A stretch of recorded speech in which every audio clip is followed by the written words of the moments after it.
Arthur is a merciless king who governs the world with his power. In his rise to power, he annihilated his foes, reduced entire cities to ashes with nuclear fire, and carried out unspeakable atrocities, all in pursuit of domination. But one day, he finds himself reflecting on the terrible acts he's committed. A deep sense of guilt consumes him, and in the very next moment, he succumbs to a mysterious illness. As he slowly sinks into the abyss, a voice echoes through the darkness, offering him a second chance and warning him not to waste it this time. A few moments pass. Arthur opens his eyes to see two people staring down at him. The man nearby is Reynold, who happens to be Arthur's father, and the woman beside him is Alice, his mother. Though they don't actually expect their newborn to comprehend their words, they're overjoyed to welcome him into the world. Gradually, Arthur comes to the realization that these two are indeed his parents, and that he was just born only a minute ago. It's still hard for him to wrap his head around the fact that he's a baby again. Yet he can't ignore how naturally nurturing his mother and father are. For the most part, he's fairly content, though he still isn't thrilled about being trapped in a baby's body. He has a big head, he can't talk, and every few hours he soils his diaper without any control, so he's completely lost his autonomy. But then, something catches his attention that's even stranger than his current situation. He watches as his father channels energy into his fists and shatters a massive boulder into pieces. Arthur is left in awe, as this is a power completely unfamiliar to him, even after all his years ruling the world. This display is apparently a pretty impressive one, so Reynold feels proud of himself and turns toward his family, expecting some praise. However, he fails to stay aware of his surroundings, and a rock ends up falling right onto his head. Alice, having anticipated that something like this could happen, hurries over to him and begins using magic to heal the injury. At the same time, she scolds him, warning him to be more cautious the next time he decides to show off. Reynolds might have just been flexing his strength earlier, but when he's serious, those fists are nothing to mess with, because he can drop a wild boar in a single hit during hunts. Having him in the party makes everything smoother for his companions. Once the hunt wraps up, Reynolds heads home, eager for that warm welcome hug, but then he remembers he's still drenched in boar blood. A quick wash is definitely will have to come first. From what he's witnessed, Arthur picks up on two important things. First, this world is so dangerous that it's normal for people to carry weapons just to stay safe. And second, if he wants to live freely in this place, he's going to need to learn how to fight. Now that Reynold has returned, Alice says it's time to lay Arthur down for his nap. Normally, he'd be annoyed at being treated like a baby, but this is actually one part he genuinely enjoys. In his previous life, peaceful sleep was a rare luxury, since there were always people trying to assassinate him when he let his guard down. Sure, he could easily handle any attackers who came for him, but the constant threat was unbelievably stressful. As months go by, Arthur's infant body gains enough strength for him to move independently at last. His first act with this newfound freedom is to waddle over to a mirror, staring intently at his reflection. While his parents find it adorable how fascinated he seems by his own image, the truth is far different. Arthur's simply grappling with the reality that he's truly been reborn as a helpless baby. Now that Arthur can move freely, he wastes no time putting his plan into action later that day. When Alice lays him down for his nap, the moment she steps out of the room, he opens his eyes. He tosses his blanket aside, maneuvering carefully to climb down and escape the crib. Then, as his mother remains absorbed in washing dishes, he begins crawling across the floor slowly, steadily making it all the way to the far side of the room without her ever noticing. She must really be focused on those dishes. Once he reaches his destination, he opens the door to the house's library and grabs a book he needs to start learning more about this world. After going through one of the books, he discovers that this continent is called Dicathan and is divided into three kingdoms. The Darv Kingdom, a subterranean nation inhabited by dwarves. The Elenwar Kingdom, home to elves who reside deep within the forest. And the Sapin Kingdom, a human nation ruled by a king, even though no one here ever resorted to nuking cities to gain control. Arthur is still eager to learn more, so he picks up another book, and this one finally gives him the answers he's been searching for. Arthur had come to realize that the technological level in this world was underdeveloped, and the reason behind this was the existence of magic. People here are able to utilize magic by channeling the mana inside their bodies. Although not everyone is capable of using it, magic still plays a significant role in everyday life. There are two main ways individuals can harness magic. magic, augmentation, and conjuring. Augmentation requires circulating mana throughout the body, which grants the user immense strength, heightened defense, and enhanced agility. On the other hand, conjurers are able to send their mana outside their bodies to manipulate and control any phenomenon they wish. That more or less wraps up the information regarding the magic system in this world, but Arthur doesn't come across any details about the healing magic Alice had used earlier, leading him to assume that she might be a rare exception. Based on what Arthur can gather, the majority of people begin to manifest their mana once they reach puberty, and by channeling that mana through what is known as a mana core, they can learn to control it and eventually become mages. Arthur finds this easy to grasp because, in his past life, he ascended to power due to the natural Kai energy flowing within him. It worked in precisely the same manner as mana, so he concentrates all his energy, testing whether he can trigger a response, and just as expected, a mana core starts to form. This marks a major leap forward in Arthur's growth. Before he gets the chance to continue his training, his mother finally manages to find him. She's been extremely worried ever since discovering he wasn't in his bed, so she's relieved to see that he's safe and unharmed. However, as she picks him up, she realizes that there's something different about him. Arthur begins to worry that she might have sensed the mana inside him, but it turns out she simply noticed that Arthur had pooped himself once again. 2 years pass, and Alice sits writing in her journal one day. She feels incredibly thankful that Arthur is growing up strong and healthy. However, she's beginning to worry a little after all. She's never once seen Arthur smile since the day he was born. Right then, she spots Reynolds and Arthur outside, and it appears Reynolds is teaching Arthur some swordplay. Arthur looks genuinely engaged, but Alice is furious that Reynolds would allow a 2-year-old to wield something as dangerous as a stick. By now, Arthur has realized that Alice isn't someone you want to get angry, so he's going to have to be careful not to make her mad. To avoid any other dangerous activities, his mother decides to take Arthur out for the day to show him around the town. And Arthur is particularly excited about this because it will give him a chance to gather valuable information about this world. He's able to gauge the level of this nation's technology just by examining the weapons being sold to the general public. And he also comes across several materials he's never seen before. Most exciting of all, he gets to witness a mage casting fire magic right in front of him, making today's trip extremely valuable in his eyes. By the end of the day, Arthur's baby body is exhausted from all the activity, so he is struggling to stay awake, and Alice wants to put him down for a nap as soon as they get home. As limiting as this new life has been, Arthur has come to enjoy life with loving parents. In his past life, Arthur got dropped off at spawn with no starter kit, so he was forced to live his entire childhood in an orphanage and never got to experience parental love, so this is a nice change of pace for him. Arthur soon dozes off on Alice's shoulder, so she begins to carry him to his crib, and along the way, she tells him how proud she is of everything he's learned. She's noticed all the times he sneaks out of bed to read books, and she saw the excitement in his eyes when he experienced the outside world, which makes her certain that he has an adventurous spirit. She assumes he inherited that from Reynolds, and she knows that sooner or later, Arthur will want to venture out on his own to explore the world. While she would personally prefer that Arthur live a quiet and peaceful life here, she's willing to support him no matter what, as long as he's truly happy. The next day, Arthur is standing by the window and watches as his father begins practicing in the front yard. He is interested in seeing the applications of magic up close and personal again, so he eagerly watches as Reynolds begins circulating mana within his body. Eventually, rocks begin to fly up from the ground, and Reynolds makes it seem like it's the greatest thing in the world, but in reality, it is pretty pitiful. This marks the extent of Reynolds' ability when it comes to conjuring, but that's only because his true specialty lies in augmentation, making his magic far more effective when used internally within his own body. Watching his father display such power inspires Arthur to go and get some training in, but just as he's about to climb down from the table, Alice informs him that it's time for his nap. Arthur still isn't able to talk yet, so as they walk past the bookshelf, he begins to whine, but Alice tells him that it's nap time and there's no room for books at the moment. Normally, Arthur wouldn't stand a chance in a situation like this, but he's recently discovered a legendary move, the pout. He's perfected the skill of using his baby cuteness as a powerful weapon. So even though Alice still plans to put him down for his nap, she eventually gives in and lets him read his book instead. Once Arthur is by himself, he starts training with his mana core, and over the last 2 years, he's managed to become quite skilled at it. By collecting different fragments of mana throughout his body, he succeeded in forming a mana core within himself, and even though the process was extremely exhausting, it turned out to be completely worth it. Now, with just a bit more focus, he should be able to cast his very first spell. But Arthur miscalculates his mana's strength and ends up accidentally blowing the entire house up. His parents were outside when the blast occurred, and it was so intense that Reynolds' back got seriously burned, but aside from that, he and Alice are okay. However, it doesn't take long for them to realize that Arthur was still inside the house when it exploded, so they immediately rush in to see if he's still alive. An explosion of that magnitude should have made it impossible for a baby to survive. Yet, when Reynolds arrives at the library, he's stunned to discover that not only is Arthur completely unharmed, he was actually the one who caused the explosion. He's just 3 years old, so using magic shouldn't have been possible until he turned at least 12, and yet Arthur is already nearly a master when it comes to mana. He stands tall with pride and looks over at his parents, but he completely forgets that the house is collapsing around him, so when 2 roof beams come crashing down toward him, he's totally unprepared. He tries to run, but his tiny baby legs give out, making it seem like this is the end for him. Luckily, both Alice and Reynolds rush in to rescue him. Alice throws herself over him to shield him with her body, while Reynolds uses his magic to stop all the falling fragments and protect them both. Arthur is a little stunned, since it's the first time anyone has ever put their life on the line to save him, but Alice is so overwhelmed with relief that he's okay. She bursts into tears. Arthur still isn't used to having people care about him like this, so when he sees her crying, he can't help but start crying too. In his old life, he never could have done something like this because he was expected to be a merciless king. There was a time when a man attempted to assassinate Arthur. After his capture, the entire council gathered, ready to pass judgment for his crimes. Not only that, but they also intended to send the man's wife and son back to their homeland, a fate that meant certain torture and experimentation. The man pleaded with Arthur, begging him to spare his family, as they were innocent and didn't deserve to suffer for his actions. In an act of compassion, Arthur chose to execute him right then and there. That's just how things typically went for him in those days. But these days, he trains alongside his father. Reynolds suggests that Arthur should give gauntlets a try, but Arthur has spent his whole life mastering the sword. He's not about to change his primary weapon now. Seeing how adamant Arthur is about sticking with the sword, Reynolds opts to wield one himself, and just to spice things up a bit, he decides to enhance his sword using mana. But to his complete surprise, Arthur does the exact same thing and effortlessly slices through Reynolds' sword. After witnessing that, Reynolds comes to the conclusion that Arthur is far too gifted for him to train properly, so he starts considering the idea of finding a professional instructor for him and heads inside to discuss it with Alice. Alice immediately rejects the idea, saying there's no way she's sending Arthur off to some random town just for the sake of training. They had already agreed on this. Reynolds would be the one to teach Arthur how to fight, while she would handle his magical education. But Reynolds brings up the fact that during their training, Arthur actually sliced clean through his mana-infused sword, and the kid is still just a toddler. If he's already accomplishing things like this at such a young age, then just imagine what he might achieve in the years to come. That's why Reynolds believes it's crucial for him to have a skilled mentor. Alice can't argue against Arthur's extraordinary talent, but she still despises the thought of sending him off to a school in the city all by himself. Because they can't seem to agree, she and Reynolds end up bickering about it for several minutes. Arthur, tired of all the back and forth, interrupts and suggests that they could simply go with him to the city. That way, he'd still get his teacher, and his parents wouldn't have to worry about leaving him on his own. The idea hadn't even crossed their minds, but it neatly fixes everything. They both decide it's perfect and, without wasting any time, begin getting ready for the trip. The following day, a carriage shows up to take them into the city. They'll be making the trip alongside a few of their old friends, and Arthur recognizes them right away as the group that helped Alice and Reynolds rebuild the house after he accidentally destroyed it. They're all part of a party called the Twin Horns. The leader, Adam, steps forward and introduces himself to Arthur. Then Angela does the same, while also pulling pushing Arthur straight into her chest and nearly suffocating him in the process. And of course, his mother watches the whole thing unfold with a big smile on her face. Fortunately, right before Arthur loses consciousness, Durden steps in and pulls him away from Angela, introducing himself in the process. He's a lot more laid back and simply gives Arthur a high five. That's when Arthur spots a girl standing on top of the carriage. She doesn't say a word, so the others chime in and let Arthur know her name is Jasmine. And finally, the last member of the group is Helen, the archer. Now that the introductions are over, it's time for the group to set out. They all board the carts and begin their journey. During the ride, Alice turns to Arthur and asks if he's looking forward to his first major trip.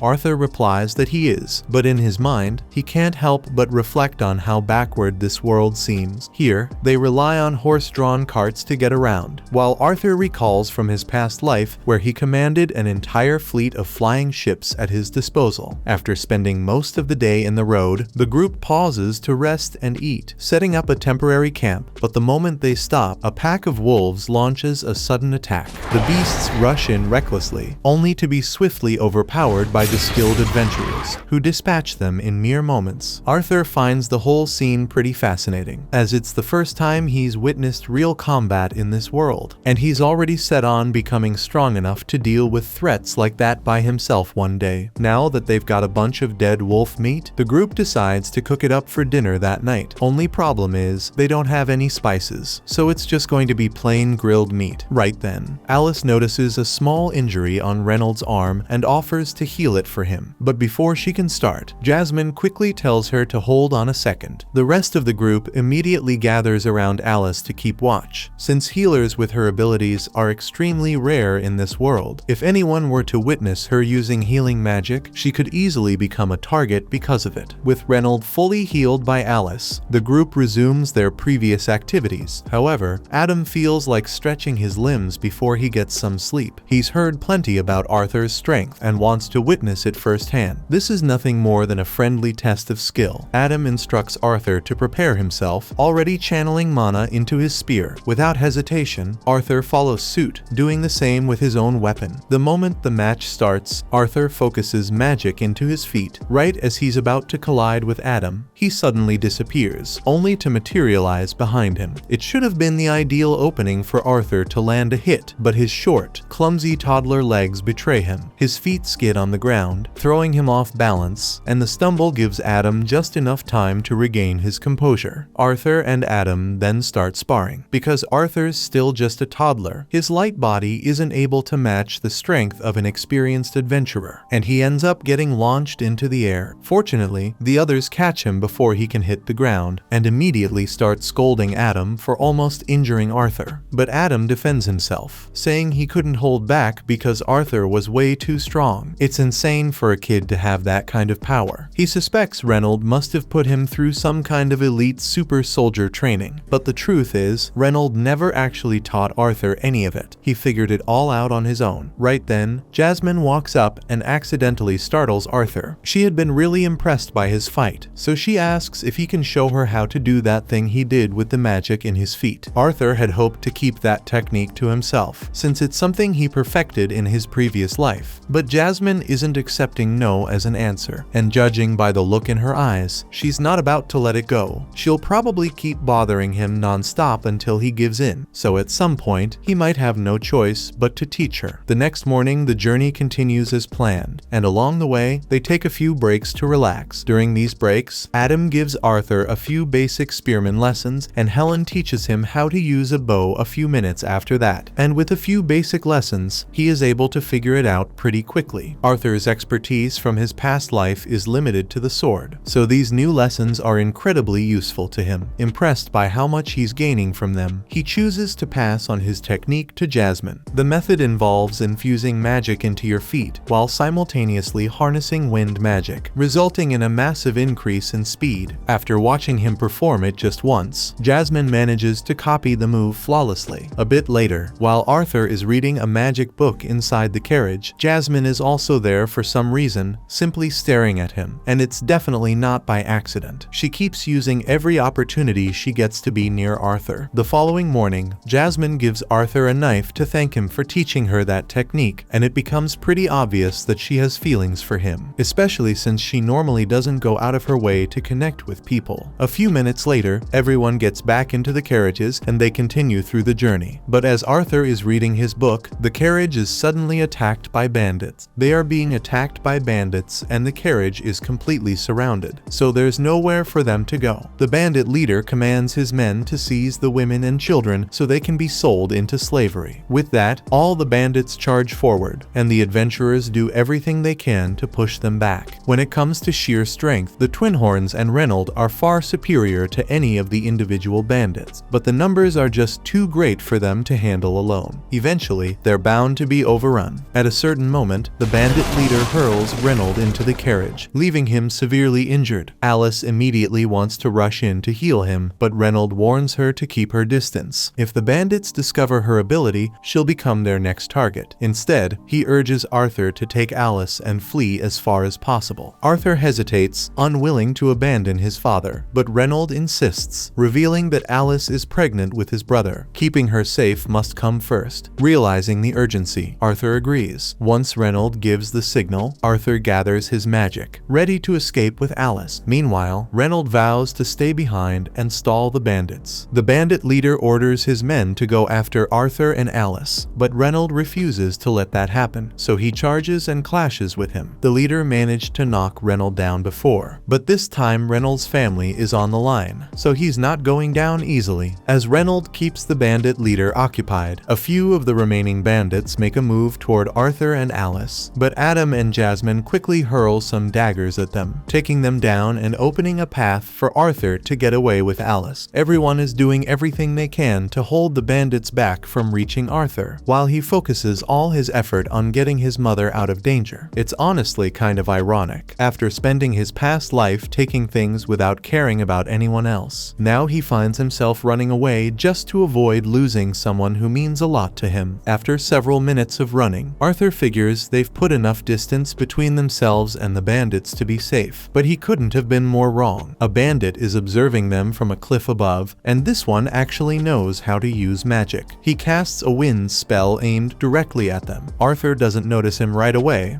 and by the time he finally does, the spell is already on its way, so the only thing he can manage to do is shove Alice out of the way and take the full force of the attack himself. The wind blast knocks Arthur back, so he's going to fall off the cliff, and with his toddler body, that's basically a death sentence. However, if he's going to die, he's not going out alone, so as he is falling off the cliff, he takes the knife he got from Jasmine and throws it at the bandit. The knife strikes the bandit, and the string winds tightly around his ankle. That gives Arthur the chance to yank him off the cliff as well. The adventurers quickly try to use magic to catch Arthur, but by that point, he's already fallen too far for them to reach, which means Arthur is as good as doomed. As he plummets toward what seems like certain death, Arthur reflects on his life, and even though the end is near, he feels an odd sense of calm, knowing he was able to protect the family that means so much to him. He finally gets why that man in his previous life was so determined to safeguard his loved ones. Arthur didn't even hesitate when it came to sacrificing himself for his mother, and while he doesn't regret what he did, a part of him still wishes he could have stayed with them just a little longer. After taking that deadly fall, Arthur somehow drags himself from the river and stumbles into a cave, but just then, he finds himself staring straight into the eyes of a horrifying creature. Immediately regretting his decision to seek refuge here, he attempts a sneak attack on the beast, but the monster effortlessly swats him aside mid-air and urges him to relax. The monster insists that it's not evil and that it only wants to be friends, but Arthur doesn't believe a single word. In any case, he's still seriously wounded and his injuries won't heal unless he eats something. That's when the monster begins picking fruits from the cave wall. It tells Arthur to eat them, but he doesn't trust these random fruits growing out of a wall. He gets ready to stand up and try talking his way out of the situation, but right then, his injuries finally catch up to him. As he tries to rise, he hears something snap and instantly breaks down, crying his eyes out. The monster scolds him, telling Arthur to quit his crying. After all, surviving that fall was nothing short of a miracle. Arthur's mind races with questions, but the creature cuts him off, refusing to answer unless he eats the fruits. At first, Arthur hesitates, unsure, but the moment he takes a bite of the first berry, he's surprised they're actually delicious. Once he's finished stuffing his face, Arthur turns to the monster and asks if it knows anything about how his parents are doing. The monster explains that it's unable to leave the cave, so it can't go check on Arthur's family in person, but it does possess an ability that lets it see across great distances. Using this power, it generates a screen and shows Arthur that his parents have successfully taken down the remaining bandits, so they're still alive and safe, and Arthur is overjoyed to hear such wonderful news. Grateful, he thanks the monster for confirming that his parents are unharmed. Realizing he'll be stuck here for some time, he figures he might as well get along with his strange new companion. Her name is Sylvia, and as it turns out, she's actually a kind person. Over the following days, Arthur remained in the cave, eating and resting to allow his injuries to mend. Sylvia never left his side, keeping a close watch over him the entire time. Once he had finally regained his strength, Arthur was desperate to return home immediately, but Sylvia warned him there was no way he'd survive the journey back alone. The cave he's in right now sits on the outskirts of the elven forest, and this part of the forest is crawling with all kinds of magical beasts and ruthless bandits, way more than Arthur can handle. But that doesn't mean he's going to be trapped here forever. Sylvia has the power to open a dimensional rift, which means she can send Arthur back home, or at the very least, to a place safer than this forest. The only problem is, it's going to take a long time for her to create the rift, so until then, Arthur's just going to have to wait. Since there's nothing else for him to do, Arthur grabs a stick and begins swinging it around, practicing his swordsmanship. A few more days pass, and although Arthur has come to appreciate Sylvia's company, he still hasn't learned a single thing about her. The only things he does know are that she resembles a terrifying monster, that she seems to be hiding from something, and that she's an incredibly kind person. After Arthur is done with his sword training for the day, he heads over to a rock and sits down so he can start training his mana. Sylvia is impressed that a child as young as Arthur already has a mana core, but she's sure that he never learned how to do this. She stretches out her hand, and a large quantity of mana begins pooling in her hand. Arthur is blown away because Sylvia is essentially gathering mana as she casts her spell, and if Arthur could ever learn how to do that, there's no doubt he'd become insanely powerful. That being said, before Sylvia even thinks about offering to teach him the technique, she first asks Arthur what he intends to do with the power he'll gain from mastering it. Arthur had never really considered it before, but now that he thinks about it, he recalls how his family and friends were all nearly wiped out because of some bandits. So he tells Sylvia that he will use his power to destroy anyone who dares to hurt his family. However, Sylvia doesn't like that answer, so she flicks Arthur on the forehead and knocks him back. Sylvia snaps that she'd never share her skills with someone who thinks that way. Arthur argues that wanting to destroy your enemies is only natural. He doesn't get why is she so angry. To make her point, Sylvia presses a single finger to Arthur's forehead and coldly explains, with this same touch, she could crack his skull like an egg or simply brush his skin lightly. Then she asks him, which would he rather experience? And Arthur obviously doesn't want to die, so he says he would prefer the gentle touch. It's easy to let your actions be driven by anger and hatred, but once you give in, your life will become an empty, endless cycle of hate. She doesn't want Arthur to waste his life like that, so she asks him once more, what will you do with the power? Arthur takes a moment to reconsider, but now his attention is drawn to the cheerful grins of those dear to him. With that in mind, he responds that his goal is to wield his strength to safeguard the ones he holds close. Sylvia, pleased with this response, finds it far more to her liking. Meanwhile, outside the cave, a monster that looks very similar to Sylvia seems to be tracking her down, and it is really close to finding her. Back in Arthur's old world, he was the king, but that didn't mean he held all the power. The people who were really in charge were the parliament, so Arthur was basically just an agent of war to be called upon whenever the senators needed him to commit unspeakable acts of violence. But he never liked living that way. Returning to the present moment, Sylvia guides Arthur through the steps of her technique. After demonstrating it herself, she instructs him to give it a try. Arthur starts gathering and compressing the ambient mana in the air around him. Once he masters the process, he channels that mana to enhance his own abilities. Sensing the immediate boost in his power, he excitedly rushes over to Sylvia to express his gratitude for her training. However, Sylvia suddenly senses someone approaching, so she knocks Arthur into a pile of rocks and tells him to stay quiet. Arthur has no idea what's going on, so he takes a look out of the pile of rocks and sees another monster that looks just like Sylvia. Sylvia seems to know who he is, and she is surprised that he managed to find her here. But the second monster doesn't want to waste time, so he demands that Sylvia come with him. But Sylvia simply says no, so he instantly begins attacking. Arthur wants to rush in and help her, but then he hears Sylvia's voice in his head, telling him not to worry about her. The other monster attempts to persuade Sylvia to just go along with him, warning that if she doesn't, he'll be forced to kill her. But Sylvia would rather die than obey him, so she begins gathering her mana and unveils her true form. It turns out that Sylvia is a dragon, and in this form, she's able to use much more power than before. She fires a huge blast at the other monster, so he blocks it. But he tells her she's being foolish because with the current state of her body, she won't be able to survive using that much power. Sylvia is well aware that she will probably die from this, but she doesn't mind because she has lived a long and happy life. She succeeds in slamming the other monster into a wall, but he's not finished yet. He gets back up and starts unleashing a barrage of blasts at Sylvia. She takes heavy damage from the attacks, but at the moment, she's more concerned about Arthur than herself, since the fight is now dangerously close to where she hit him. The other monster launches one more blast at her, and she can't dodge it since it would hit Arthur. So she uses the full extent of her power to intercept the blast and stop time temporarily. While time is stopped, she tells Arthur to come out of his hiding place. Arthur does as she says since it seems safe, and he would like to ask questions about everything that's going on, especially the fact that she's a dragon. But there's no time to waste. Her time-stopping ability won't hold much longer, so she has to move quickly to get Arthur to safety. She tears open the dimensional rift she had been working on, but because of her injuries and the rushed, incomplete casting, the portal doesn't lead to Arthur's home. Instead, it opens into empty, unknown space. She was trying to avoid sending him into the forest since it would be dangerous, but she has no choice now. In any case, she's confident that Arthur can survive on his own and make his way back home with the technique she taught him, so she's not worried about his safety anymore. She once again asks him what he intends to use his power for. Without a moment of hesitation, Arthur responds, saying he'll only use the power to protect his family. That's enough to reassure Sylvia that he won't use his strength for selfish purposes. Before he goes, there are a few things she wants to give him, so she creates an egg and a feather right in front of him. She tells Arthur to wrap the egg in the feather and take good care of it, and as a final parting gift, she imprints her will onto Arthur's body in the form of a mark on his arms. Arthur is confused by the fact that he asks what she's doing, but Sylvia doesn't have the strength to explain it. She tells him he will figure out how to use it one day, but sadly she won't be there to teach him anymore. She also takes a moment to apologize to Arthur, admitting that, in truth, she could have teleported him back to his family the moment he arrived, but she was enjoying his company so much that she didn't want it to end. And now, because of that selfish choice, she's ended up putting him in danger. Arthur feels terrible because he knows he doesn't have the power to save Sylvia from dying here, even though she taught him so much. He doesn't care if she's a dragon or a monster. To him, she's a precious member of his family. He tells her he thinks of her as a mother, but Sylvia reminds him that he already has a mom. Arthur tells her she can be his grandma. Sylvia didn't anticipate that response, but the idea of being called grandma really appeals to her. She asks Arthur to repeat it, and he gladly obliges. Though Sylvia feels deeply sad that she won't have the chance to see Arthur again, time is running short, so she gently pushes him forward, urging him to step through the portal. Arthur understands, so he takes the gifts she gave him and walks through. But at the last second, he changes his mind and starts begging Sylvia to come with him. But she can't do that, so she closes the portal and sends Arthur away. Time resumes and Sylvia is hit with the blast from the other monster, and the damage looks fatal. She falls to the ground, but the monster isn't fooled into thinking she's dead. It knows she's far too strong to be defeated by a single blast. Still, as he moves closer to her still body, he lowers his guard. The moment he's within reach, Sylvia gathers every last bit of her strength and unleashes unleashes a devastating blast, reducing him to ashes and obliterating everything nearby. As Arthur is getting teleported, he hears one last message from Sylvia. She asks if he recalls what she told him earlier about the proper way to use his power. Arthur does remember, though he still feels deeply saddened by everything that just happened. Sylvia then tells him that the world can be a sad place, and moments like these are bound to happen every now and then. But that's exactly why Arthur has to make a difference, why he has to turn things around. Arthur pushes back, insisting there's no way he could ever accomplish something so huge, but she isn't asking him to reshape the world overnight. He can take it slowly, one small step at a time. Besides, this isn't his first time seizing control of the world's fate. Sylvia knows about Arthur's previous life as a king. Even though she disapproves of the way he ruled in those days, she's confident that if Arthur refuses to let hatred take over his heart, he'll grow into a truly noble king, one who can truly change the world for the better. Some time passes, and Arthur regains consciousness on the ground, vowing to honor Sylvia's wish. But first, he has to figure out how to escape this endless forest. After Arthur is teleported into the elven forest, he starts his journey back home. As he walks, a sudden scream pierces through the woods, catching his attention. The cry seems to belong to a young girl, prompting him to channel mana into his feet without hesitation, dashing toward the source. To get a better view, he leaps up onto the branches of a huge tree. From this high vantage point, the scene becomes clear. A group of bandits has seized a small girl. Though she struggles to break free, they've already caught her, muffling her screams by covering her mouth. Since the girl is an elf, the bandits intend to sell her to the nobles for a massive profit once they escape the forest. They quickly bind her and shove her into the back of their carriage. As Arthur witnesses the scene, memories flood his mind. Flashbacks of when he and his own family were ambushed by bandits. He remembers the attackers saying something about sparing him and the women, only to be sold off later. The thought fills him with fury. The first thing that crosses his mind is to kill every last one of the bandits for committing such a vile act. But then he recalls Sylvia's advice about keeping his anger in check, so he pauses to gather his thoughts and cool his head. He understands that if he were to charge in recklessly now, it could endanger the girl's life, so he chooses to hold back and wait for the perfect opportunity to make his move. The bandits climb into their carriage and begin their journey out of the forest, with Arthur silently trailing them from the shadows. As night falls, they don't have any option but to stop and make camp. Unable to navigate in the darkness, Arthur weighs his options. Should he keep following them until they reach a human town, or strike now? But then he catches one of the bandits boasting about how cut is the little girl, and at that moment, Arthur knows he can't afford to wait. He refuses to leave the girl in their hands any longer. Yet, he knows he still has to wait until nightfall before taking action. So Arthur settles down and begins meditating, getting himself mentally ready for the ambush. Once the darkness has settled in enough, Arthur opens his eyes and starts mapping out his attack strategy. That's when he notices the bandits have several forest hounds on leashes, and he finds it strange that those hounds are following the orders of these humans without putting up any sort of fight. He examines the hounds more closely and notices they're all wearing magic collars that are clearly being used to force their obedience, something he might be able to exploit, so he tosses a few rocks toward the wolves to stir them up.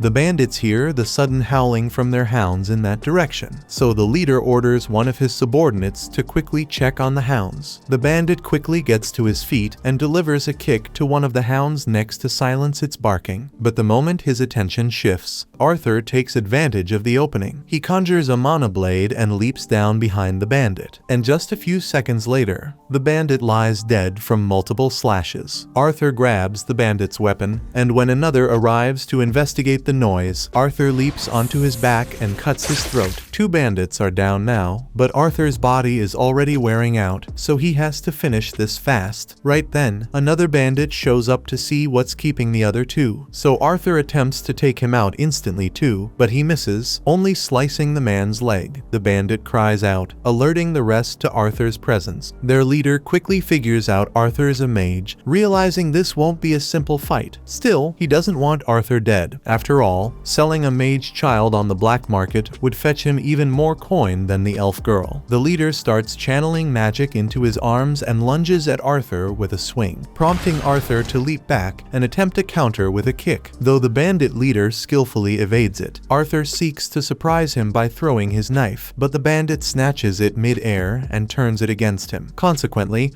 Arthur is thrown to the ground, and the bandit hoists him up by the ankles to mock him. The leader taunts Arthur, saying he's no match for an adult in raw strength, and Arthur knows he's right, so instead, he switches tactics and strikes with magic. He throws a fireball straight at the bandit's knee, and as the man cries out in agony, Arthur drives his knife into his skull. With the rest of the bandits dealt with, only the wounded one remains. Arthur finishes him off, then hurries to check on the girl inside the carriage. She's been blindfolded this whole time, completely unaware of what's happened. So Arthur reassures her that the bandits are gone, and she's safe now. Her name is Tesha, and as Arthur helps her out of the carriage, he tells her she's free to return home. But Tesha spots blood on Arthur's hand and becomes deeply concerned for him. Arthur understands that it's typical for children to feel anxious when they see blood, so it may not be wise to let her witness the dead bodies scattered on the ground. He requests Tesha to stay there for a moment and proceeds to drape a tarp over all the bandit corpses. Tesha asks Arthur what became of the men who took her, not wanting to confess that he killed them. Arthur simply explains they had a little accident and won't trouble her again. The girl doesn't press further, so Arthur retrieves her belongings from the bandit's carriage and hands them to her. With a quick farewell, he turns to leave. He still has a long journey home ahead of him, but Tesha suddenly grabs his arm, pleading with him not to go. She's terrified of being left alone. If Arthur abandons her here, she could end up as prey for the tree golems lurking in the forest. He asks if she at least knows the way home, and while she recognizes the direction, she has no clue how far her village actually is. Arthur isn't thrilled about it, but deep down, he knows Tesha won't survive the journey alone. Reluctantly, he agrees to take her home. He takes a look at the hounds, and for a moment, he likes the idea of using them to speed up their travel. Though, since he has no clue how to keep a hound under control, he figures it's best to just leave them behind. However, Tesha insists that they should at least take off the magic collars from the hounds so they can go back to the forest. Arthur cautions her that the wolves might turn aggressive once the collars are removed, but she believes she'll be fine since she hasn't done anything to provoke them. And as someone who lives in this forest, it's her responsibility to care for the creatures that inhabit it. Eventually, she removes the collars from the wolves, and just as expected, they calmly make their way back into the forest. The following morning, Arthur and Tesha start their journey toward the elf village, and after some time, they pause to have a meal. Arthur prepares a simple stew and insists she eat it, explaining that she'll need the strength for the lengthy journey ahead. Tesha finds the stew's aroma odd, being made solely from dried meat and salt, so it's not particularly tasty, but it's better than going hungry. Tesha asks Arthur what brought him to the Elshire forest in the first place, since it's unusual for humans to come here, especially a child traveling alone. Arthur then explains that he was separated from his family and somehow ended up this place. Arthur then asks Tesha what life is like in the kingdom of Elinor, and she adores it there. Her parents are usually occupied with work, so she mostly spends her time with her servant and her grandpa. They keep moving forward on their journey, but since Tesha has no idea how far her village actually is, it's tough to tell how long the trip is going to take. To make things even more frustrating, the hounds Tesha set free have been trailing them for quite some time now, and Arthur is seriously starting to regret not killing them when he had the chance. That night, Arthur chooses to keep watch outside the tent to ensure the hounds don't attack him and Tesha while they sleep. However, after some time, Tesha peeks her head out and urges Arthur to come to bed. He insists he isn't tired and plans to stay on guard, but she's far too frightened to be left alone, so she begs him to join her inside the tent instead. Arthur finally relents, choosing to stand guard from within the tent to ease Tesha's worries. She tries to act unafraid, but she insists that Arthur remain close to her at all times. Before bedtime, she's curious to learn about the human kingdom and asks Arthur if it's true that all humans are perverts who take multiple wives. Arthur is caught off guard when Tesha says that and asks her where she heard it, so she tells him it was her grandfather who said it. Arthur admits that there are people like that, but insists that most humans are actually pretty modest. Tesha takes his word for it, then rolls over and falls asleep right away. By morning, Arthur and Tesha wake up and continued on their travels. Over the past few days, Tesha has grown quite fond of Arthur, and now that the memory of the slave traders had faded, she seems much happier, though her survival skills were still lacking. She couldn't even manage to cross a river by herself, forcing Arthur to carry her over. Out of nowhere, Arthur feels a strong pain in his chest, and he can't figure out what's causing it. Tesha, visibly concerned, rushes off to search for some medicinal herbs that might be useful, but Arthur has a feeling this isn't just an ordinary sickness. As he leans back against a tree for support, the hound from earlier suddenly appears, and Arthur begins to panic, realizing he's in no shape to defend himself if it chooses to attack. Tesha soon returns with the herbs, so Arthur warns her to stay away because the hound might be dangerous. But to his surprise, the wolf just drops a dead boar in front of Arthur and walks away. Arthur is confused by what just happened, but Tesha assumes the hound was trying to thank him for his help earlier. That evening, Arthur and Tesha make camp and have some roasted meat by the fire. The meal tastes far better than the stew, and Tesha absolutely loves it. Earlier, while she was out looking for medicinal herbs, she stumbled upon some mushrooms, so she shares them with Arthur, though he likely should have refused the odd-looking fungi, because they leave him suffering from a nasty bout of diarrhea. Once Arthur wraps up his business, he's completely exhausted and on the verge of passing out. But Tesha keeps chatting with him. She starts telling Arthur how her grandfather used to read her storybooks about the human and dwarven kingdoms, which made her dream of visiting those lands. Unfortunately, she was never given the chance, since elves have always been wary of people from other races. Just then, Tesha realizes that Arthur hasn't been listening to a single word she said, but she knows he's just sleepy, so she covers him with a blanket and wishes him a good night. The following morning, the pair resumes their journey, but the throbbing in Arthur's chest grows even more intense. Tesha apologizes for not knowing how to ease his suffering, but Arthur reassures her it's nothing serious. Shifting the conversation, she asks if she can call him Art, explaining that she now sees him as a friend. After all, they've shared so much time together and grown incredibly close. Arthur tells her he's fine with being friends, and Tesha seems surprised by how casually he takes it. With a playful grin, Arthur dramatically vows to treasure every second that Tesha considers him a friend, but his teasing only annoys her. She scolds him to quit acting so immature. Arthur finds it amusing that she of all people would call him childish, especially after she was the one pleading with him to stay close because she was afraid. However, Tesha insists that was completely different. Putting that aside, Arthur realizes something. Tesha is actually the first real friend he's ever had. Back in his old world, people feared him too much, and he never had anyone he could truly consider a friend until now. Right at that moment, Tesha notices something that seems familiar, so she calls Arthur over to check it out. Arthur walks over, thinking he might finally see his parents, but instead, he finds himself staring at a massive tree with a portal right in its trunk. Tesha explains that this is the gateway to Elf Village. Then she reaches out her hand and invites him to follow her inside. Sadly, the elves still harbor a deep hatred for humans, so once Arthur steps into the elf village, he's immediately under arrest, and the guards press their blades against his throat. Desperate, he turns to Tesha, hoping she'll speak up for him, but to his astonishment, she just stares at him coldly without saying a single word. Witnessing this, Arthur begins to suspect that Tesha deliberately lured him into a trap, and he can't believe he let himself fall for the idea that someone might genuinely want to be his friend. After everything, he's already endured many betrayals in his previous life. Just as the elves are about to execute him, with Tesha silently watching, it turns out she had no part in this betrayal. It's unclear why she stayed quiet until now, but the moment she hears the guards declare they're going to kill Arthur, she finally speaks up and orders them to stop. One of the guards protests, insisting the boy is nothing but a savage human, but Tesha firmly counters that Arthur isn't a threat. In truth, he's the sole reason she managed to return home safely. Tesha's testimony should have been enough to make the guard pause and rethink executing Arthur, but instead, he dismisses it, presuming Arthur must have manipulated her into believing he's a good person, and thus, the guard still intends to kill him regardless. Yet, before he can finish, an old man steps forward and commands them to release the boy. His name is Virion, Tesha's grandfather and the former king of the elf tribe. Far more rational, he trusts Tesha when she insists that Arthur saved her life. life. He even apologizes to Arthur for treating him so harshly after everything he did to save Tesha. Still, it did seem quite dubious that the missing princess suddenly appeared alongside an unfamiliar boy. Arthur is relieved that he's no longer going to be executed, but he's also completely stunned to learn that Tesha is a princess, since she never bothered to tell him. Despite traveling together for days, Tesha apparently didn't think it was worth mentioning. Right at that moment, Tesha's mother and father arrive, having been told their daughter had finally been brought back, and Tesha immediately rushes into their arms, overjoyed to see them after so long. If Tesha is a princess, then logically, her parents must be the king and queen of Elenoir. Unfortunately, they aren't nearly as reasonable as Virion was. The second Tesha's father notices Arthur, he demands to know why a savage human is standing in his kingdom. He commands his soldiers to seize the human and put him to death on the spot. Yet not a single one of them obeys. Even though he is the reigning king, Virion had already given orders to leave Arthur unharmed, and every last soldier is far too afraid to defy Virion. The elder elf steps in, reminding the king that Arthur was the one who rescued Tesha and brought her home safely, meaning they can't just treat him like some enemy. Tesha, too, insists that Arthur should be received as an honored guest in their castle, not a prisoner. However, her father hesitates to accept this. After all, humans are strictly forbidden from entering the elf kingdom, much less stepping inside the royal castle. But the thought of dealing with Tesha's outburst is enough to sway him, and he grudgingly consents to treating Arthur with proper hospitality. With the misunderstanding now resolved, the group prepares to make their way to the castle. Though, just before they depart, Virion informs Arthur that he wishes to speak with him privately later. Arthur feels a bit cautious around Virion, as he can sense the immense power the old man possesses, but he doesn't have much time to dwell on it, because Tesha quickly pulls him away to give him a tour. It's Arthur's first time seeing the elf kingdom, and he's blown away by how different it is compared to the human kingdom. Still, the hatred against humans remains obvious, as every elf they pass seems to stop whatever they're doing just to stare at Arthur while he walks alongside Tesha toward the castle. However, no one dares to insult him outright, since he now holds the status of an official royal guest. Tesha is the only one who treats him with genuine kindness, but Arthur can't help but keep wondering why she hesitated so long before stepping in when the guards were about to execute him. Right at that moment, the pain in his chest returns, and it's been steadily getting worse with each passing day, though he still has no idea what's behind it. Once they reach the castle, Tesha is warmly welcomed by her servants, and she immediately makes it clear that Arthur is to be treated with kindness and respect, no matter if he's human. With that settled, she turns to Arthur and asks if he wants to go play with her, but Arthur suggests they hold off for now. He figures her parents would want a full account of what happened to Tesha and how the two of them managed to return safely. The group makes their way into the meeting room, and since they're about to have a proper discussion, Tesha insists they should bring out some tea and snacks. Once the refreshments are served, Tesha's father takes the opportunity to introduce himself properly. He reveals his name is Alduin, and he rules as king of Elenoir. His wife is named Muriel, and of course, his father is none other than Virion. Arthur introduces himself as a simple town boy from the kingdom of Sapin, fully aware that someone like him, just a human, would typically never be granted entry into Elenoir, much less an audience with a royal family, so he expresses his gratitude for their hospitality. Alduin is amazed by how composed and mature Arthur acts, especially for someone his age, but more importantly, he's eager to hear the full story about what happened with Tesha and how she ended up going missing. Arthur recounts the full story of how he was separated from his family during a bandit assault and found himself in the Elven Forest, though they omit the detail about encountering Sylvia in the cave. He then describes the moment he met Tesha, explaining that he discovered her in the midst of being abducted by slave traders. Alduin is furious that humans had the audacity to attempt selling Tesha into slavery, but Arthur points out that elves have also engaged in the crime of slave trading, so it's not solely a human vice. Setting that aside, Virion inquires how Arthur succeeded in rescuing Tesha from the slave traders. Arthur then reveals that he eliminated them all. When one of the guards hears this, he begins shouting that it's impossible for a child to have taken down slave traders alone, but Virion quickly silences him, warning that he won't say it again. Arthur doesn't appear to be lying, so Alduin says he's inclined to believe his story, and now that everyone is on the same page about what happened, Arthur mentions that he has a favor to ask. task. As he already explained, he ended up stranded in the forest following the bandit attack, so he's hoping they can help him return home. Alduin is furious that a human would have the audacity to request a favor from the elven family, but considering Arthur went out of his way to safely bring Tesha home, it's only right that they repay the debt. Besides, if Alduin refuses to assist Arthur, he'll have to endure Tesha's inevitable outburst, and he'd rather avoid that. Reluctantly, he agrees to help. However, the teleportation gate leading back to Sapin is currently sealed and can only be activated once every 7 years during the summit between the leaders of the three kingdoms. Since the last meeting was 2 years ago, Arthur would need to wait another 5 before the portal becomes accessible again. Arthur isn't willing to wait that long, and Alduin also dislikes the thought of a human remaining in Eleanor for 5 years, so he decides to have a group of soldiers guide Arthur back to Sapin. He wants the boy gone as quickly as possible, but since it's already quite late, he says Arthur can rest here for the night and depart in the morning. Arthur expresses his gratitude for Alduin's decision to help him return home, but the pain in his chest keeps intensifying, and Virion appears to pick up on the fact that something isn't right with him. A little while later, a room has been prepared for Arthur in the castle, and he is currently taking a bath, but the pain just keeps getting worse and worse, so Arthur is getting worried that he might die. After his bath, he walks out onto the balcony to get some fresh air in hopes that it will help with the pain. He feels a little better now, but he needs to figure out the cause of his constant pain before something bad happens. Right then, Arthur glances upward and spots Tesha along with her parents standing on the balcony above him, and the sight of them brings his own parents to mind. He still doesn't know if Reynold and Alice survived the bandit assault, but he's aware of how strong they are, so they must have found a way to make it through. Even so, he deeply wishes he could speak with them at this moment. Just then, Tesha notices Arthur, and she can tell that he looks sad, so after she's done with her parents, she goes to talk to him. Once she finally catches up to Arthur, she apologizes for how rudely her father treated him, but Arthur says he doesn't mind. He understands why Alduin would behave like that, since there have been decades of wars between the elves and the humans, so of course it would be hard for him to trust a human, especially when his daughter is involved. Thinking about parents makes Arthur remember how far he is from his own, and he can't help but worry that they might not be glad to see him. After all, their whole trip had been for his benefit, so they might end up blaming him for everything that happened. He also holds himself responsible for failing to protect his family during the bandit attack and getting separated from them. But just then, Tesha grabs his face and shakes his head. She doesn't know much about Arthur's parents, but if they're anything like her own, then she's certain they'll be happy to see him when he finally makes it back. At that moment, the hallway becomes illuminated by a bunch of fireflies, and in the middle of their radiant light, Arthur begins trying to picture his parents' smiling faces. Ever since he was reborn into this world, they've been by his side, and not once have they made him feel unloved. So then, why is he so afraid that they might resent him for what happened? He has been letting his trauma from his past life cloud his judgment with suspicion for a while now. He even suspected Tesha of backstabbing him earlier, but when he looks at her now, all he sees is an innocent girl who would never want to hurt her friend. Suddenly, Arthur senses something flying directly toward Tesha, so he quickly catches it and instantly channels his mana, ready to strike back at whoever launched it. But to his surprise, it turns out Virion was the one who threw it. Arthur can't believe Virion would do something as cruel as try to harm his own granddaughter, but Virion assures him that he never meant to hurt Tesha. The projectiles he tossed were merely a couple of glowing fireflies, and she wouldn't have even felt them. However, he still finds it impressive that Arthur was able to react and counterattack so quickly. The reason Virion pulled this stunt was to verify whether Arthur was telling the truth about possessing the strength to kill those slave traders, and he was clearly telling the truth. Tesha runs over and tells Virion to stop messing with Arthur, but that's not why he came here. He noticed something interesting about Arthur earlier, so he wants to have a little sparring match with him to see how strong he really is. Virion summons a sword using his magic for Arthur to use in their fight and moves Tesha out of harm's way so she won't get injured. Arthur accepts the challenge and rushes forward, swinging at Virion, but Virion is far too quick. Even when Arthur enhances his speed with mana, he still can't match Virion's movements, and just when it seems like he's found a chance to strike, Virion breaks Arthur's sword with a strike from his palm. A shard of the broken wood flies toward Tesha, so Arthur Arthur hurls the remaining piece of his sword to block it and keep her safe. Arthur launches an attack at Virion using only his mana, but Virion responds by meeting him with his own mana. The sheer power of Virion is utterly dominant, leaving Arthur with little hope of defeating him. Yet Arthur isn't the type to back down. After Virion sends him flying, Arthur instantly rushes forward again, this time striking Virion squarely on the forehead. The hit didn't deal much damage, but Virion is stunned that Arthur managed to break through his defenses and actually land a blow. Eager for a second round, he's suddenly interrupted when Tesha pinches his backside and scolds him for bullying Arthur. Arthur reassures them that it's fine. In fact, he's almost honored that someone as strong as Virion considers him a worthy opponent. Seizing the moment, Virion then tells Arthur that he wants to take him on as his disciple. Arthur is taken aback and questions Virion if he being serious, though this clearly isn't the kind of thing Virion would ever joke about, so he presses Arthur, asking whether he'll accept the offer. Arthur hesitates, unsure how to respond, particularly because he still hasn't managed to let his parents know that he's alive. Virion reassures Arthur that if that's his only concern, he knows a way for Arthur to speak with his parents immediately. Arthur is curious, but before he can respond, another strong pain shoots through his chest, and Virion appears to understand the reason behind it. He informs Arthur that he has received a beast will, and if Arthur does not consent to becoming his disciple, the pain on his chest will kill him sooner or later. Upon receiving such dreadful news, Arthur tries to sleep, but rest doesn't come easily. The fear of being separated from his family, along with the looming possibility of his own death, plunges him into a horrifying nightmare where a demon torments him. Suddenly, he hears a voice calling his name. When he opens his eyes, he sees Tesha on top of him. She's been attempting to wake him up for some time, but he keeps muttering about a monster, which is beginning to frustrate her. She urges him to quickly prepare, as Virion is already outside waiting. Arthur rises from bed and begins to change his clothes. As he dresses, Tesha inquires if he truly intends to remain here and train under her grandfather. However, Arthur hasn't made up his mind yet. His choice hinges on whether Virion can indeed connect him with his family, for as long as Arthur has the opportunity to speak with his parents and assure them of his safety, he will feel content. After getting dressed, Arthur and Tesha make their way downstairs together. However, the moment they open the doors, they overhear Alduin in a heated argument with Virion. Alduin can't bear the idea of allowing Arthur to stay in the Elf Kingdom. It would defy centuries of elven tradition for Virion to accept him as a disciple, but Virion remains unmoved. He's taken a liking to Arthur, and he's determined to make him his disciple, no matter who tries to stand in his way. Tesha attempts to defend Arthur, but Alduin refuses to listen to her perspective since it's obvious she supports Arthur remaining with them. By chance, Virion isn't interested in Alduin's viewpoint either. Because of this, he instructs Arthur and Tesha to board the carriage, as they have places to go. During their journey to meet Virion's acquaintance, the trip drags on for so long that Tesha eventually falls asleep. Arthur questions Virion about whether their arrival will still take a while, but this time, he calls him Grandpa. Virion is surprised on how fast Arthur has abandoned formalities, though if everything goes well and Arthur stays under his guidance, he might as well be considered family. The casual way Arthur speaks doesn't bother Virion at all. In fact, he's happy that Tesha finally has a friend to spend time with. Being an only child, she is the only heir to the throne. Because of this, most of the other children keep their distance from her. The few who did get close inevitably shattered her trust in some way. As a result, Tesha struggles to open up to new people, yet when she's with Arthur, she always appears to be enjoying herself immensely. For this, Virion is deeply grateful. Arthur, too, has deep-seated trust issues, but when he looks at Virion, all he perceives is a genuine, kind-hearted man, someone he instinctively feels he can rely on. The carriage finally reaches their destination. After waking Tessie up, everyone exits the carriage. Arthur is curious about the identity of this enigmatic individual, reasoning that they must hold great significance if someone as influential as Virion would travel all this way just to meet them. Virion can't wait any longer, so he stomps toward the door and shouts for Rinia to come out immediately. As he leans in, pressing his ear against the door to listen for any movement inside, he's suddenly struck in the face when the door swings open. After collecting himself, Virion presents Rinia as a sorceress with with rare abilities. Given her expertise, he's confident she can assist Arthur in reaching out to his family. She welcomes them inside so they can begin right away. However, once they step in, all Arthur notices is an ordinary-looking home with nothing but a simple bucket of water resting on the table. This makes him question just how she plans to help him. Rhaenyra reveals that she belongs to a rare category of mages known as diviners. As a diviner, she possesses the ability to look into both the past and future of individuals. She briefly channels her powers toward Arthur and instantly senses that he is no ordinary child. Certain portions of his past remain obscured from her vision. However, even if she could see more, her understanding would still be limited, as her power only grants her fleeting glimpses of fragmented memories. That being said, Arthur didn't visit to have her look into his past. His purpose was to reassure his family that he's safe. Rhaenyra slides the bucket of water toward Arthur, instructing him to focus deeply on his parents for the best outcome. She then starts channeling her abilities, and within moments, visions of his parents begin to appear to Arthur. Alice has just completed cooking a pot of stew for dinner, far more than the two of them could possibly eat. Reynald adores this dish, but neither of them can truly savor it with Arthur missing. For all they know, he might have died after that terrible fall from the cliff. The guilt consumed Reynald so deeply that he nearly succumbed to alcoholism. Yet, with his wife pregnant and in need of care, he had no choice but to abandon the search for their son and retreat to the city instead. In the city, Reynald found work and, within just a few weeks, managed to earn enough to buy a house. Yet, no amount of prosperity could ease the pain of Arthur's absence. In that moment, they suddenly hear his voice. Though they can't see him, Arthur reassures them that he's alive and safe, currently residing in the elven kingdom of Elenoir. He admits he doesn't fully understand how it works, but with the help of a friend, he's using a rare form of magic to communicate with them across the distance. He wants to come back home, but at the moment, he can't do that because there's something wrong with his body. He needs treatment, and without it, he won't survive. Still, he promises that as soon as he's healed, he'll return to them. He just doesn't know exactly how long that recovery will take. He also doesn't want them to carry any guilt over what happened, because it was his decision, and if he had to make that choice again to protect his family, he wouldn't think twice. Reynald and Alice are overjoyed to learn that Arthur is still alive, but having to part ways with them once more brings tears to Arthur's eyes. Even so, he's grateful that he had the chance to speak with them again, and he's made up his mind he will never put them through that kind of worry again. In order to keep that promise, he knows he must grow stronger. So, he turns to Varian and asks to become his disciple. Now they just need to convince Alduin to agree to let Arthur live in the castle. Alduin is still against the idea because of his deep hatred for the humans, but Tesha reminds him that Arthur saved her, so if he kicks him out, then he'd be seen as an ungrateful elf. Alduin still attempts to argue that Arthur's presence could spark a major incident within the elf kingdom if anything were to go wrong, but Varian has already considered that possibility. He instructs Alduin to make a public announcement declaring Arthur as his new disciple, because with Varian's authority, no one would dare to object or raise a complaint about Arthur staying there, and with that, Arthur is officially granted permission to reside in the royal palace. Once the meeting concludes, Alduin approaches Arthur to apologize for how he behaved earlier. While he may not be fond of humans in general, Arthur seems like a good kid, and since Arthur saved Tesha, Alduin feels it's his responsibility, as her father, to repay that debt. He tells Arthur that he can now consider himself part of the family. Arthur is a bit taken aback by how quickly Alduin and Muriel changed their attitude toward him. But then again, both Varian and Tesha had spoken up for him a great deal, so it makes sense that Alduin would come around. Arthur thanks Alduin and says it's an honor to be welcomed into the royal castle. But Tesha interrupts and says this isn't good enough. If they are really going to welcome Arthur, then she wants Arthur to be allowed to play outside with her, and considering the fact that Alduin has already accepted Arthur, he has no objections to him and Tesha playing together. With permission granted, Tesha eagerly pulls Arthur out into town to give him a tour. Once again, he finds himself fascinated by elven culture. Tesha is quite familiar with this area, so she informs Arthur that just down the road, there's a shop filled with delicious fruits and sweets. However, she warns him that it's extremely popular. If they don't move quickly, all the treats might be gone. Grabbing his arm, she tugs him along to pick up the pace, and Arthur follows after her with a smile. But then he accidentally bumps into a kid along the way. it was an honest mistake, but the kid starts insulting Arthur and yelling at him for getting his filthy human germs all over him. At this point, Arthur is wondering how this kid has the balls to be so rude when he is within punch range. But Tesha tells him to just ignore him because it's not worth causing trouble over something as minor as this. Typically, Arthur would have chosen the mature path and simply walked away from Faerith. But when Faerith begins insisting that Tesha shouldn't associate with someone as lowly as Arthur and should instead spend her time with him, Faerith, a member of the elven nobility, clearly has a high opinion of himself. So, Arthur decides to toy with him a bit. He acts like he's thrilled to meet Faerith, but deliberately mispronounces his name. Faerith gets mad that Arthur mispronounced his name, so Arthur apologizes and acts like it was a mistake. He says he will be sure to pay proper respect to Faerith the next time they meet and turns around so he can leave with Tesha. But Faerith stops him. He may be insufferable, but he's not stupid, so he figured out that Arthur was intentionally being sarcastic, and he refuses to let such disrespect go unpunished. He challenges Arthur to a duel with the honor of his family name on the line, and Arthur can't believe he was really dumb enough to request a duel. Tesha intervenes, telling Faerith that even as a noble, he's taking things too far. Faerith responds that challenging someone to a duel is only natural when they've dishonored his name. However, Tesha counters by reminding Faerith that Arthur is Virian's disciple. It would be foolish to pick a fight with the disciple of the kingdom's most powerful man. Yet Faerith remains convinced. There's no way he could lose to a mere human. He then warns Arthur that refusing the duel would shame Virian's name. Arthur is still trying to wrap his head around this whole thing. In his old world, a duel was always a battle to the death, so it makes no sense for a kid to carelessly challenge him to a duel here. But judging by the mildly entertained looks on the adults nearby, it seems that duels aren't death battles here, so Arthur has no reason to refuse. Tesha asks Arthur if he's sure he wants to do this, and he says he is fine with it. So the duel becomes official, and the two get ready to fight. The duel starts, and Faerith charges at Arthur with a stick, full of confidence. Everyone has a plan until they get hit,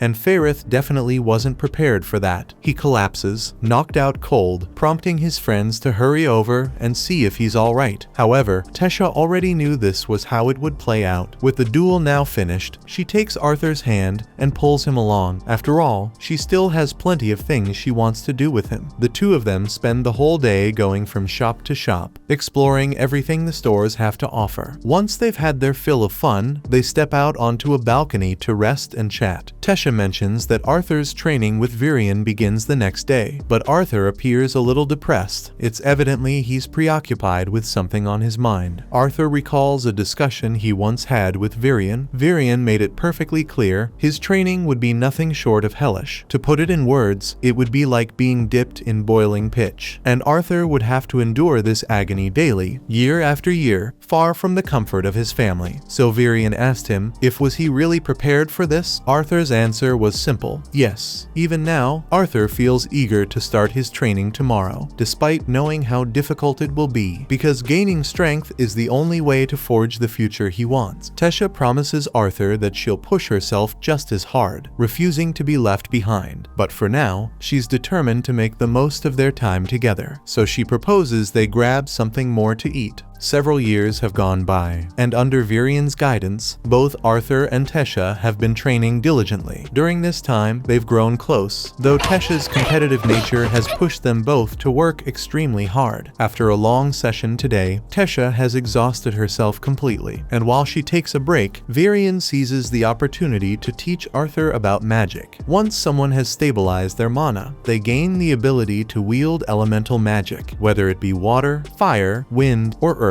However, in this world, the elements one can master are largely determined by their race. Take elves, for instance. They have a natural talent for wind magic, along with strong aptitudes for water and earth. Fire, on the other hand, tends to be incompatible with them. On the other hand, dwarves excel particularly in earth and fire elemental magic. However, humans are capable of using all four elements, though their affinity for any single one can vary greatly depending on how much they've trained. Tesha lifts lifts her hand and questions Virion. Why hasn't he had Arthur train with his mana core if it's so crucial? Virion responds that, at the moment, Arthur just isn't strong enough to endure it. His body holds a beast will, and while it can provide immense power, it also disrupts the link between Arthur's physical form and his mana core. That instability is what's causing the pain in his chest, so before he can resume mana training, he must first fully reassimilate his mana core. Tesha playfully claims this proves she's stronger than Arthur at the moment, but he shouts back that naturally she'd have the upper hand since her attacks are all enhanced with mana. Among the elves, someone is considered gifted if they awaken their mana by age 10, yet Tesha could wield magic at just 9. That's why she's been training side by side with Arthur all this time. Since Arthur's training has been advancing steadily, Virion decides it's finally time to awaken his beast will. If the process succeeds, the constant pain in Arthur's chest should disappear completely, becoming an official beast tamer through this ritual. Arthur expresses his gratitude to Virion and urges him to begin immediately. As Arthur takes a seat and Virion starts the awakening, Tesha watches with concern, unsure if Arthur will truly be alright. Virion reassures her, admitting that while Arthur might feel some intense heat, it shouldn't be unbearable. But the moment Virion starts awakening the beast will, Arthur lets out a scream of agony as an overwhelming surge of energy explodes from his body, so powerful that it violently throws both Virion and Tesha backward. While the awakening itself technically succeeded, the immense strain it places on Arthur's body causes him to collapse unconscious on the spot, leaving both Virion and Tesha deeply concerned. They carry Arthur back to the castle and lay him down to rest, giving him time to recover. When Arthur finally wakes up, he sees Virion sitting beside the bed, watching over him. Virion asks if he's feeling okay, and Arthur replies that he seems fine. Curious, Virion then questions whether there's anything unusual about the beast will Arthur received, because a reaction as intense as his almost never occurs. Arthur had planned to keep his meeting with Sylvia hidden, but seeing no reason to conceal it any longer, he finally admits to Virion that his beast will was a gift from a dragon. The revelation leaves Virion stunned. He struggles to believe it at first, yet he can't ignore the fact that the sheer power radiating from Arthur's beast will undeniably resembles that of a dragon's. Virion warns him that he must never speak of his dragon will to anyone. If this secret were to spread, it would draw unwanted attention his way. Having said that, Virion informs Arthur that he's set to return home in just 4 months, meaning he'll need to stay cautious once he departs. Arthur is taken aback. He'd assumed he still had 2 years before the next interrace meeting, but as it turns out, a cultural exchange event was recently arranged, so the portals to Xyrus City will reopen in 4 months. Arthur asks Virion if Tesha has been told yet. She'd be heartbroken to learn he's leaving so suddenly. Virion replies that her parents are currently explaining everything to her. That night, as Arthur lies in bed holding the egg Sylvia entrusted to him, he struggles to accept that he'll be parting ways with Tesha in just 4 short months. Suddenly, he notices something. The egg begins to hatch. Moments later, a tiny dragon emerges. Arthur is initially concerned, but the creature is so small and adorable that it couldn't possibly hurt anyone, so he gently scoops it up into his hands. But then the dragon sinks its teeth into his arm. Arthur stumbles back and lets go of the dragon, but when he examines the place where he was bitten, he doesn't see ordinary bite marks. Instead, a crest begins to form. This crest creates a connection between Arthur and the dragon, allowing him to feel what the dragon is thinking, even if he doesn't fully comprehend it. Since he'll be the one raising the dragon, he makes the choice to name it Sylvie, after her mother, Sylvia. He then falls back asleep, but the following day Tesha enters Arthur's room, intending to talk to him about his departure in 4 months. However, as she lifts the covers to wake him, she notices Sylvie lying beside him in bed. Arthur wakes up confused, thinking at first that something might be wrong, but soon realizes that Tesha is simply playing with Sylvie, so he decides to go right back to sleep.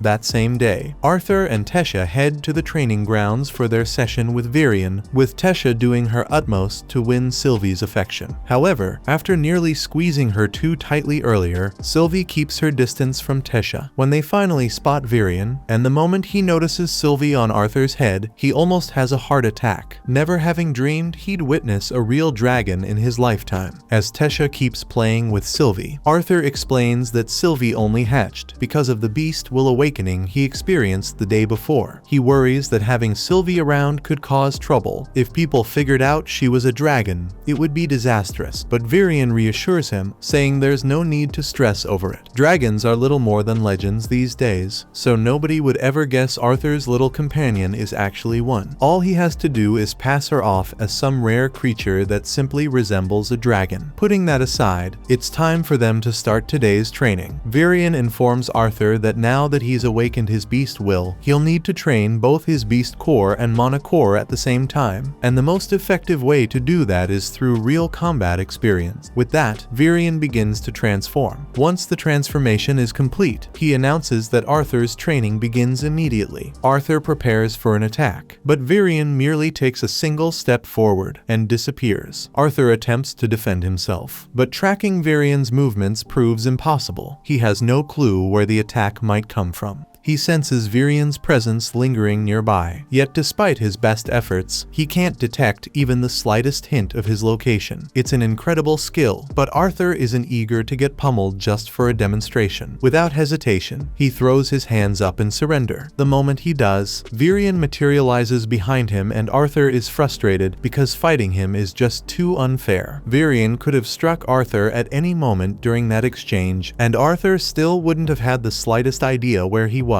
All thanks to Virion's beast will, which belongs to a shadow panther. This gives him the ability to manipulate the wind with such precision that he can completely control and even erase every trace of sound he produces. Though his transformation is undeniably formidable, it isn't flawless, as it consumes an enormous amount of his mana. Anyway, Virion never really intended to fight Arthur in that form to begin with. He just wanted to show off a little, and now that he has demonstrated how powerful a beast will can be, he summons a sword so Arthur can begin his real training. Several days pass, and Arthur's control over his beast will has improved dramatically. The constant pain in his chest has faded, and his body has adapted enough that he can now match Virion's shadow form and speed. But more than that, he's been able to enjoy the rest of his time simply playing with Tesha. Then, during another one of their trips, Arthur unexpectedly runs into Faerith right there in the middle of the street. However, he doesn't recognize him at all, and Faerith feels insulted, so he demands another duel with Arthur. Of course, that goes about as well as last time. So Faerith ends up on the floor, and his friends stand over him, wondering how he managed to lose in half a second. Arthur still doesn't recognize who Faerith is, so Tesha jogs his memory, explaining that he's the boy who once challenged Arthur to a duel years ago. Recalling how much fun he had that day, Arthur offers Faerith a hand, treating him as a friend now. Faerith takes his hand, no longer interested in fighting Arthur. Arthur asks if Faerith and his friends will be participating in the cultural exchange event coming up in a few months. Faerith confidently says yes, boasting that he was selected due to his outstanding skills, though, in truth, all the noble-born children were simply invited to attend. Hearing that, they ask if Tesha will also be attending the event, but it seems she won't. Faerith explains that the royal family can't afford to let their delicate princess get lost again. However, Tesha takes great offense at being called delicate, and in a burst of anger, she punches Faerith, sending him flying. The blow knocks Faerith out cold, and realizing how bad this makes her look, Tesha freezes, so Arthur quickly grabs her and dashes away before people can gather. Once they are a safe distance away, Arthur yells at Tesha because a princess can't go around punching her subjects for no reason. Although it's not like Arthur has much of a right to complain about violence with how he lived his past life. Tesha doesn't understand what the big deal is because she's fairly certain that Faerith is still alive. But Arthur is yelling at her just like her father, so she calls him an old man and runs off crying. That night, Tesha is still upset, crying alone in her room. Wanting to lift her spirits, Arthur quietly slips up to her window and asks if she'd like to join him for a walk outside. She agrees, but as they wander through the trees, she hesitates and asks if this is truly okay. Arthur reassures her there's no need to worry. Even if they somehow stumble upon kidnappers, they're strong enough to get away easily. And anyway, he adds, the sight of the night sky is worth taking the chance. Arthur checks with Tesha to see if she's feeling sleepy, and though she's obviously close to collapsing, she firmly claims she's okay. Arthur assures her she can rest if she needs to. But since this could be the final chance for Tesha Tesha to share meaningful time with Arthur like this. She declares she'll stay awake. Yet, Tesha's so drowsy that she begins imagining monsters lurking in the trees, and Arthur is amused that she's still afraid of ghosts at her age. Tesha says that she's not frightened by ghosts, insisting her trembling is just from the cold, so she tosses more wood onto the fire. She asks Arthur to share a little about the human kingdom to help keep her awake, but Arthur isn't very familiar with it since he's never actually visited. Tesha says she wishes Arthur could stay here forever, and he feels the same way, but if he stays, he'll never reunite with his family again. He tries to keep the conversation going, but Tesha is already sleeping, so Arthur decides it's time to return for the night. The moment of Arthur's departure has finally arrived, but before he departs, Varian presents him with a gift. It's a unique compass designed to guide Arthur back to the Elf Kingdom should he ever wish to return. Grateful, Arthur expresses his thanks, but his attention shifts when he realizes Tesha is absent. He asks about her whereabouts, only to learn that she couldn't bring herself to witness him leaving. As the portal opens and Arthur prepares to step through, he suddenly hears Tesha's voice calling out his name. She sprints down the street, desperate to reach him, but stumbles and falls. Seeing this, Arthur rushes over to make sure she's okay. He reaches out a hand to lift her up, and Tesha starts warning Arthur that he'd better look after himself while he's away. Arthur can tell how deeply she cares, so he pulls her to her feet and wraps her in one last hug, whispering that he's really going to miss her.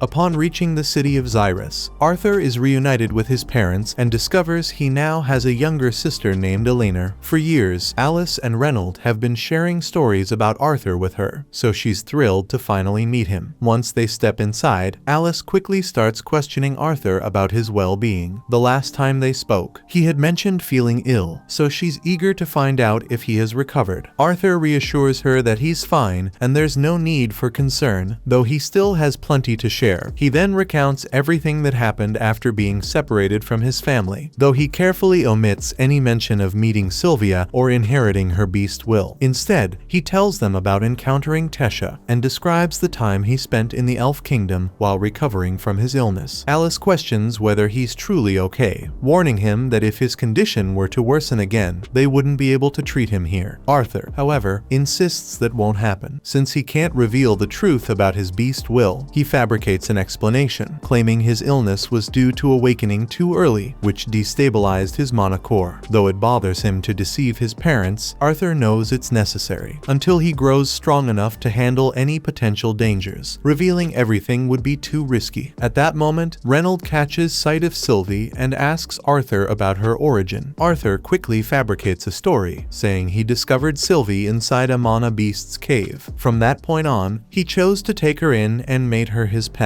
Elena appears to get along with her just fine. On that note, Reynold still has more things he wants to know, so he stands up and asks Arthur what stage his mana core is currently at. Alice scolds Reynold, accusing him of trying to start a fight with Arthur right after he returned from a long trip, but Reynold doesn't see anything wrong with wanting to gauge how much stronger his son has become. Arthur isn't bothered by the questions, but before responding further, he's curious about Reynold's occupation. How else could they afford such a comfortable home? Reynold clarifies that he serves as a security instructor at the Helstia auction house and reveals that his mana core has reached the dark orange stage. Arthur is genuinely impressed by this revelation, since reaching an orange level mana core is no small feat. Mana cores span a spectrum from black to white, with the core growing stronger as its color lightens. Reynold, being an augmenter, clearly dedicates significant effort to physical training. Feeling quite proud of himself, Reynold asks Arthur what stage his mana core has reached, and Arthur replies that he's at the light red stage. Reynold lets out a curse when he realizes that Arthur is almost at his level, completely forgetting that Elena is still in the room. He still can't wrap his head around the fact that Arthur is so close from overtaking him in strength, and he refuses to accept that without a challenge, so he tells Arthur to spar with him in the garden right away. Arthur accepts the challenge, but before they can step outside, the living room doors burst open as few strangers enter, inquiring whether Reynolds' son has returned yet. Reynolds presents the man to Arthur as Vincent Helstia, the proprietor of the auction house where Reynolds is employed. Both Vincent and his wife, Tabitha, express their delight at finally meeting Arthur, as she's heard countless stories about him. Arthur, in turn, replies that the honor is his. Vincent can't help but remark on Arthur's politeness, joking that such refined manners certainly couldn't have been learned from Reynolds. Continuing the introductions, Vincent and Tabitha present their daughter, Lilia, to Arthur. Initially, she appears quite shy around him, but the moment she notices Sylvie perched on Arthur's shoulder, she's completely in love. She asks Arthur if she can pet Sylvie, and as soon as he agrees, she eagerly scoops the creature into her arms, showering it with affection. While Lilia is busy with that, Reynolds lets Arthur know that this house belongs to Vincent, so it might be a good idea to get his approval before they end up breaking anything. The moment Reynolds brings up the possibility of destruction, Vincent starts to get nervous, and his concerns are quickly validated when he learns that Reynolds and Arthur are having a sparring match in the garden. The group makes their way outside to observe the duel, though Vincent hesitates, questioning whether it's truly appropriate for Arthur and Reynolds to spar. He struggles to accept that someone Arthur's age could have already reached the light red core stage. However, Alice reassures him that Arthur has always been a fast learner, and besides, he'd have no reason to fabricate such a claim. So Tabitha tells Vincent to relax and simply enjoy the spectacle. In truth, Arthur could have advanced to the orange stage years ago, but during his time training with his beast will, he wasn't permitted to work on his mana core. Even so, he's got a few other tricks he's eager to show off. As the match gets underway, Arthur and Reynolds start exchanging blows, and Reynolds is genuinely impressed by how much stronger Arthur has become,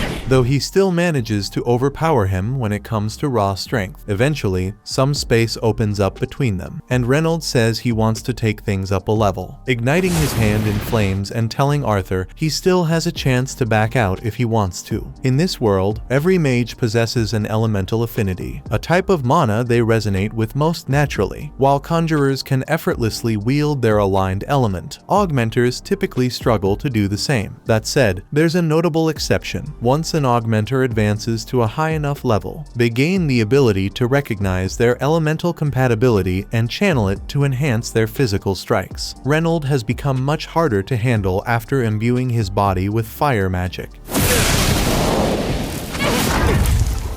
So Arthur makes the decision to go all out as well, pouring mana into his arms. The two collide once more, and now the fight is far more evenly balanced. Yet Arthur is still forced back by Reynolds' raw strength. Thanks to the knowledge from his past life, Arthur's training with Virion was incredibly productive, allowing him to fully master fire magic much earlier than expected. Because of this, Virion suggested he might want to push beyond ordinary fire. And what we're seeing now is the outcome of that rigorous training. Once more, Arthur channels mana into his hands, but now, sparks of electricity flicker around him as he summons lightning. Reynolds is stunned. He can hardly believe Arthur has truly mastered an advanced form of fire magic. Yet Arthur isn't finished. Even as he wields lightning, he also manipulates the water from the fountain, sending it surging toward his father from behind. Though Reynolds manages to block the strike, he's completely astonished that Arthur can command both fire and water elements at once. He's never been prouder of his son, so he pulls Arthur into a hug and asks where he picked up a move like that, and if he's got any other cool tricks up his sleeve. Arthur says he only just started learning how to use lightning magic, and while he's still not great at controlling it, he's definitely improving. That's when Elena rushes out onto the field to make sure both Arthur and Reynolds are okay. Meanwhile, Vincent and Tabitha just stand there in awe because no normal kid should be capable of what Arthur just did. That evening, as they gather for dinner, Vincent can't stop raving about how remarkable Arthur is. Reynolds remarks that he's known Arthur was extraordinary ever since the boy first awakened his mana at just 3 years old. Vincent finds this hard to believe. After all, even the most prodigious talents in this world don't awaken their mana until around the age of 8, although most geniuses don't blow up their house in the process. Reynolds bursts out in laughter when he recalls that incident, but maybe he laughed a little too hard because he ends up falling over in his chair. At that moment, Vincent rises from his seat and proposes the idea of Arthur enrolling in Xyrus Academy. The suggestion takes Reynold by surprise. He had never even entertained such a thought before, since Xyrus Academy is an elite institution primarily attended by the wealthy and powerful mages of their world. Tabitha nods in agreement with Vincent, adding that they'd be willing to pay for Arthur's tuition. After all, someone with his extraordinary talent is destined for greatness. However, Alice hesitates to accept their generosity. They've already done so much for the family, and now offering to cover Arthur's education feels like too much. Besides, Arthur is just 8 years old, and the Academy's minimum enrollment age is 10. Vincent says he already thought of that, and due to the nature of his work, he happens to know the director of the Academy personally, so if he talks to her about it, he's sure he can get an exception for Arthur. However, before Vincent can say anything else, Arthur chimes in and says it would be nice if they asked for his opinion before making a decision like that. He just reunited with his family today, and he'd prefer to spend some time with them before anyone starts talking about sending him off to school. He then excuses himself from the dinner table and starts walking through the halls, but he still isn't familiar with the layout of this house yet. Just then, Lilia calls out to him and warns that Arthur might get lost in the basement if he continues heading that way. Lilia instructs Arthur to follow her. She guides him to one of the break rooms where the household servants are gathered. The servants greet Lilia warmly, as she frequently visits during her free time. Even though Arthur only arrived today, they all recognize him. After all, he set the garden on fire during his earlier confrontation with Reynold. Arthur offers an apology for the inconvenience he caused, but none of them seem particularly upset about it. Lilia checks with Maria to see if there's any duck remaining, and Maria confirms there is, though she cautions Lilia to watch her portions as she's been putting on a bit of weight recently. One of the maids explains to Arthur that Lilia frequently visits this place whenever she feels overwhelmed. Her parents are pushing her relentlessly to awaken as a sorcerer, forcing her to attend lessons constantly, while Lilia herself does want to become a mage. The constant pressure wears on her, so she needs to escape and unwind from time to time. Later that night, Arthur is spending some time with his parents, and they are still really excited to have their little Arthur back. He looks a lot different compared to the last time they saw him, but he's still the same person on the inside. Thanks to Arthur's incredible talent, he's certain to become a powerful mage someday, but regardless of that, his parents would always love him just the same. They'd love to chat longer, but they figure Arthur must be exhausted after such a long day, so they stand up and bid him good night. Before heading out, though, Reynold wants to address what Vincent mentioned earlier. He might come across as insistent, but everything he said was for Arthur's own good, and of course, no one would force him to attend the academy if he truly didn't want to.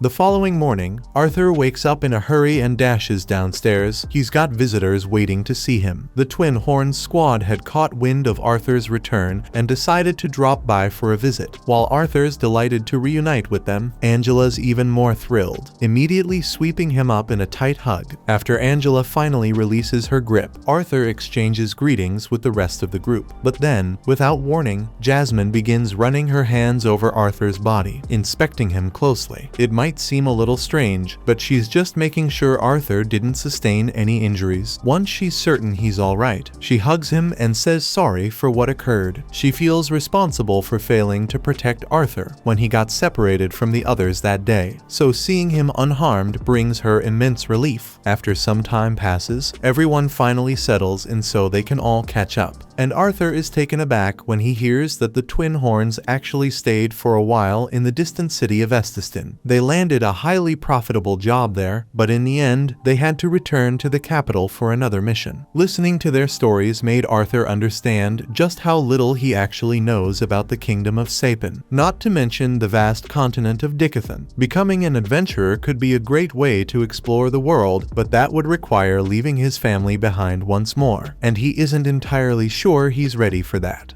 Arthur finds himself back in his room a few days later, training with his beast will. When he makes a discovery, it allows him to stop time. However, at his current level, he can only hold time frozen for a few seconds, and each attempt leaves him completely drained. He begins to question whether all this effort is truly worth it for a power he doesn't fully grasp. But then, he reminds himself of the reason he's pushing so hard to protect the people he cares about. No matter how difficult it gets, he's determined to keep training. But right before that, he notices just how bad Sylvie smells. So without hesitation, he scoops her up for a bath. Sylvie absolutely despises being washed, but Arthur isn't about to let her roam around filthy inside this mansion. And while he's thinking about the mansion, since the Helstia family lives in such luxury, their auction house must be incredibly successful, though he doesn't know much about them beyond that. After finally finishing Sylvie's bath, Arthur is drying her off on his bed when his family walks in and announces it's his turn to get cleaned up. Since he hadn't bothered much with his looks during his time in the Elf Kingdom, his mother drags him to her hairdresser, who guarantees he'll leave looking amazing. A few hours later, he doesn't look all that different. Just a bit of his hair has been trimmed, but everyone insists he now looks incredibly stylish. Arthur asks why everyone suddenly seems so interested in how he looks, and Tabitha responds by saying she had been considering giving him a tour of their auction house. However, since the Helstia auction house is highly prestigious and even receives visits from members of the royal family, they couldn't possibly let him enter with his hair looking the way it did. Since they're already in Xyrus City, Tabitha suggests giving Arthur a tour, and Elena immediately chimes in, excited to join so she can spend time with her older brother. Lilia feels a twinge of jealousy. After all, before Arthur returned, Elena used to spend most of her time with her, but Lilia also wants to be around Arthur, so she tries not to let it bother her too much. The group enjoys the whole day together, even stopping to play ring toss around a nearby statue. But some random guys suddenly hurl a ring straight at his head before casually walking away. Arthur turns to Lilia and asks if she has any idea what that was about, since those guys were acting ridiculously rude for no reason. She clarifies that those were students from Xyrus Academy, and they behave that way because, in that uniform, nearly everyone in town treats them like royalty. Arthur feels let down, as he hadn't expected to encounter arrogant academy kids here, but he chooses to overlook it for the time being. A short time later, Arthur detects some intriguing energy emanating from a shop, so he heads over to investigate, and his parents clarify that the store deals in beast cores. Arthur is astonished, as he was unaware that beast cores could be bought, having never witnessed such a thing in the Elf Kingdom, though it's quite typical here in the Human Kingdom. Tabitha had mentioned that beast cores can boost a mage's power, and if one contains a beast will, its price can go as high as 100 gold coins. To give some context, that amount of money could support Arthur's family in comfort for the next 250 years. She goes on to say that the auction house will be selling some beast cores later, so if he'd like, she could let him handle one. Arthur thanks her for the kind gesture, but he isn't too eager since he's already content with the beast core Sylvia gave him. Just then, Lilia chimes in and asks her mother if she can have a beast core, but Tabitha promptly refuses, explaining that simply owning a beast core won't help her awaken as a sorcerer. Besides, she believes it's far too costly for someone Lilia's age. Despite Lilia's continued attempts to persuade her, Tabitha stands her ground and says the discussion is over. They then head to a cafe for lunch, but Arthur can clearly see that Lilia is still very upset about what happened. From what was said earlier, it's obvious to him that Tabitha doesn't want Lilia to rush her awakening. Still, for some reason, Lilia seems unusually impatient. Arthur is just about to ask her what's going on when he suddenly realizes that Lilia has disappeared. She's already started walking into a dark alleyway. Arthur stands up and follows her, eventually finding Lilia inside a magic store. She's examining one of the less expensive beast cores, and with her saved allowance, she could actually purchase it herself. But Arthur questions her, asking if she's certain about this. After all, just having a beast core won't guarantee that she'll suddenly be able to wield magic. But Lilia insists she won't know for certain unless she tries. She reaches for the beast core, but Arthur quickly takes hold of her hand, urging her to wait. He really doesn't think it's the right move. Yet Lilia refuses to listen to him, frustrated that he could never truly understand how she feels, not when he's already so naturally gifted. She steps back from Arthur, but in doing so, she unintentionally collides with a boy behind her, revealed to be the same Xyrus Academy students from before. She offers an apology for the bump, but the boy's ego is too puffed up to see it as a simple mistake, so the group gears up to pick a fight. Hearing the disturbance, the store owner steps out to investigate, but the moment he spots the Xyrus Academy uniforms, he decides he wants no part in dealing with those troublemakers. Without a word, he turns around and retreats into his office, pretending he saw nothing. Now the boys are free to do as they please, and their first thought is to teach Arthur and Lilia a lesson by burning them. Lilia quickly ducks behind Arthur for protection. Arthur would prefer to settle things peacefully, but given how unreasonable these guys seem, he braces himself to teach them a lesson instead. But just as the fight is about to break out, Tabitha and Alice arrive, ordering everyone to dismiss their magic at once. The boys, however, brush off Tabitha's warning, asking if she really believes she can stop them. Even the shopkeeper rushes out, pleading with Tabitha not to provoke the boys. After all, if they wanted to, they could easily reduce the entire shop to rubble. However, Tabitha warns them that even Academy students won't escape consequences if they dare lay a finger on the Helstia family's daughter. The moment the boys realize Lilia is a Helstia, they panic. After all, her family is one of the Academy's biggest benefactors, and expulsion would be guaranteed if the director learned of this. So, they start to depart without further trouble, but not before insulting Lilia by calling her an incompetent. Upon returning home, they immediately tell Vincent about the incident. He's stunned to hear that Arthur and Lilia almost came to blows with Academy students, though thankfully, Tabitha intervened before things escalated too far. Vincent realizes with a chill that if she hadn't stepped in, Arthur might have gone far enough to kill those boys. Lilia apologizes for causing so much trouble, but Vincent tells her it's nothing to worry about. She didn't do anything wrong, and with all the donations he has made to the Academy, an incident like this won't affect her chances of enrolling. He also tells Arthur that the same applies to him, but Lilia feels so insecure that she assumes her father is suggesting Arthur should enroll in the Academy in her place. Her parents try to comfort her, insisting that's not what they meant, but Lilia, seeing herself as a failure for not being able to use magic, believes they must see her the same way. She shouts that she hates them both and runs off, leaving her parents completely baffled. A few hours later, when it's time for dinner, Arthur heads to call Lilia down, only to discover she isn't in her room. Back when Lilia was younger, Vincent used to tell her stories about the Academy, which filled her with excitement, and that eagerness made her impatient. Still, she couldn't enroll until she awakened her mana, and that's taken much longer than anyone anticipated. Her parents constantly reassured her that there was no reason to hurry, but when she saw Arthur already mastering magic at such a young age, it left her feeling worthless. Eventually, Arthur finds her alone in the maid break room, and though he wants to apologize, he hesitates, worried that his words might come across as condescending. Unsure of the right way to handle the situation, he struggles with how to approach her. However, before Arthur could say anything, Lilia apologizes for being jealous of him. After Arthur demonstrated his power, he earned all of her father's attention, but she doesn't blame him because it's her own fault for being so incompetent. She really thinks her parents are disappointed in her, and Arthur understands the feelings of self-doubt that must be racing through her mind, so he takes her face in his hands and assures her she's not a failure. He can see how much effort she's put in, and he knows her parents recognize it too. Arthur is certain they're incredibly proud of her, and some unusual exception like him appearing doesn't change that. Lilia lets out a laugh, finally seeing how ridiculous she'd been acting. Her father wants her to become a sorcerer so she can be happy, which is why he has been donating so much money to ensure that she gets enrolled at the Academy. She understands that her parents don't want her to push herself too hard, but the more Vincent does to secure Lilia's position, the more others will look down on her as a spoiled child. Wanting to help her, Arthur asks if she truly wishes to wield magic, because if that's the case, he knows a way to accelerate the process. Later that evening, Arthur informs Lilia's parents that she's gone out, catching them completely by surprise. Confused, they press him for an explanation. Arthur tells them that he sent Lilia to do some training so she can awaken her magic, but in case they are worried, he assures them that the people he sent Lilia to are really nice. Vincent and Tabitha ask him why he would send Lilia away without getting their permission first, but Arthur tells them Lilia is the one who wanted it to be this way. Had she spoken to her parents before leaving, Lilia's determination might have faltered. Still, she made sure to write them a letter, which Arthur now passes to Vincent. In it, she confesses how worthless she's felt all this time without magic, and swears that no matter how many years it takes, she'll train relentlessly until she becomes a truly powerful sorcerer. However, until then she isn't going to return home, so she tells her parents to take care of themselves. Vincent falls to his knees in despair because he realizes this is all his fault. He is the one who reinforced the idea that Lilia needed to become a mage to be happy. In truth, whether she can use magic or not, she will always be his daughter, so he could never think of her as useless. After Vincent finishes speaking, Arthur turns to Lilia and says it's time to step out, and to Vincent's shock, she had been concealed behind the door the whole time. Arthur then begins by expressing his regret for deceiving them. He understands how crushing it feels to believe your child has vanished without warning, and he sincerely apologizes for making them endure that fear. But his intention was to show Lilia that her parents would care for her no matter what, even if she couldn't use magic. Vincent gets why Arthur went to such lengths, so he isn't angry. In fact, it makes him see just how mistaken he had been. He walks over to Reynold and Alice and says he's sorry for pushing to send Arthur back to the academy right after he finally came home. He also feels the need to say sorry to Lilia for almost pressuring her into becoming a sorcerer. He assures her that attending the academy isn't necessary. She doesn't have to master magic to find happiness, and the choice is entirely hers. Lilia is grateful for his words, but she responds that she still wishes to go to the academy, even if her magic takes longer to awaken. She explains that her dream is to become a sorceress who uses her powers to bring joy to others. Arthur tells her that if she's certain this is what she truly wants, he's willing to awaken her magic himself. And since he's going to unlock Lilia's mana, he figures he might as well do the same for Elena while he's at it. The two girls take their seats in the center of the room, and Arthur instructs them to begin by closing their eyes, taking deep breaths, and exhaling slowly. This will help them become aware of the mana inside them. Elena picks up on the sensation immediately, but Lilia still doesn't feel anything stirring within her. She starts to worry that maybe she just isn't cut out for magic, but Arthur reassures her she simply needs to keep trying. Then, placing a hand on each of their backs, he gives them a heads up. He's going to activate their mana now, and they might notice a slight warmth spreading through them. Lilia begins to see lights once Arthur finishes. That's the sign her mana has awakened at last. Overwhelmed with joy, she can hardly contain her excitement. Later, Arthur and his family receive an invitation to the Helstia auction house, and they're all struck by how massive and grand the venue appears. Alice begins to feel uneasy, unsure if she's suited for such a high-class event, but Tabitha comforts her, saying there's no need to worry and they should simply enjoy the evening. This particular auction has stirred excitement among both adventurers and nobles, as it presents a unique opportunity to purchase rare treasures gathered by Vincent. Among these are items like magical beast cores and lavish foreign statues, which is why the security measures are extremely strict, with Reynold overseeing all the guards on duty. As the auction kicks off, Vincent takes the stage and reveals that they have very special guests in attendance tonight: the royal family of Sapin Kingdom, King Blaine, Queen Priscilla, along with Prince Curtis and Princess Catherine. The crowd erupts in cheers for the royals, leading Arthur to conclude that they must be just and beloved rulers for the people to hold them in such high regard. With the royal family present, Reynold and his guards double their vigilance, ensuring that nothing happens during the event. Meanwhile, within the auction hall, Vincent kicks things off by presenting the first item up for bid. This particular blade was crafted by a renowned artisan, and mana has been infused into it, allowing electricity to surge through its tip. The opening bid for this electrified sword is set at 50 gold coins, but without hesitation, one of the attendees counters with an offer of 51. As the bidding war heats up among the participants, Arthur finds himself wondering whether he could imbue a compatible weapon with an elemental attribute of his own. At that moment, he notices Vincent presenting a pair of masks, which immediately catch Arthur's attention. But his focus shifts when he realizes Sylvie is nowhere to be seen. Initially, he assumes she might be playing with Lilia or Elena, but upon spotting them asleep nearby, he rises from his seat to go search for her. Meanwhile, Sylvie strolls through the corridors of the auction house when, unexpectedly, the sorcerer accompanying the royal family intercepts her. Back at the auction stage, Vincent unveils the next item, an orank lion cub. The moment Prince Curtis lays eyes on it, he turns to his father and insists on having one. As the bidding begins, begins. A king swiftly places an offer of 1,000 gold coins. Naturally, no one dares to challenge the king's bid, so the lion cub is promptly sold to him without any further competition. The king steps onto the stage to claim the kitten, and Vincent asks what he intends to do with it. The king replies that he could tame the creature for himself, but since Curtis has offered to train the beast to the best of his ability, the king plans to entrust it to him instead. Meanwhile, Arthur is searching for Sylvie when a sharp scream echoes from the hallway.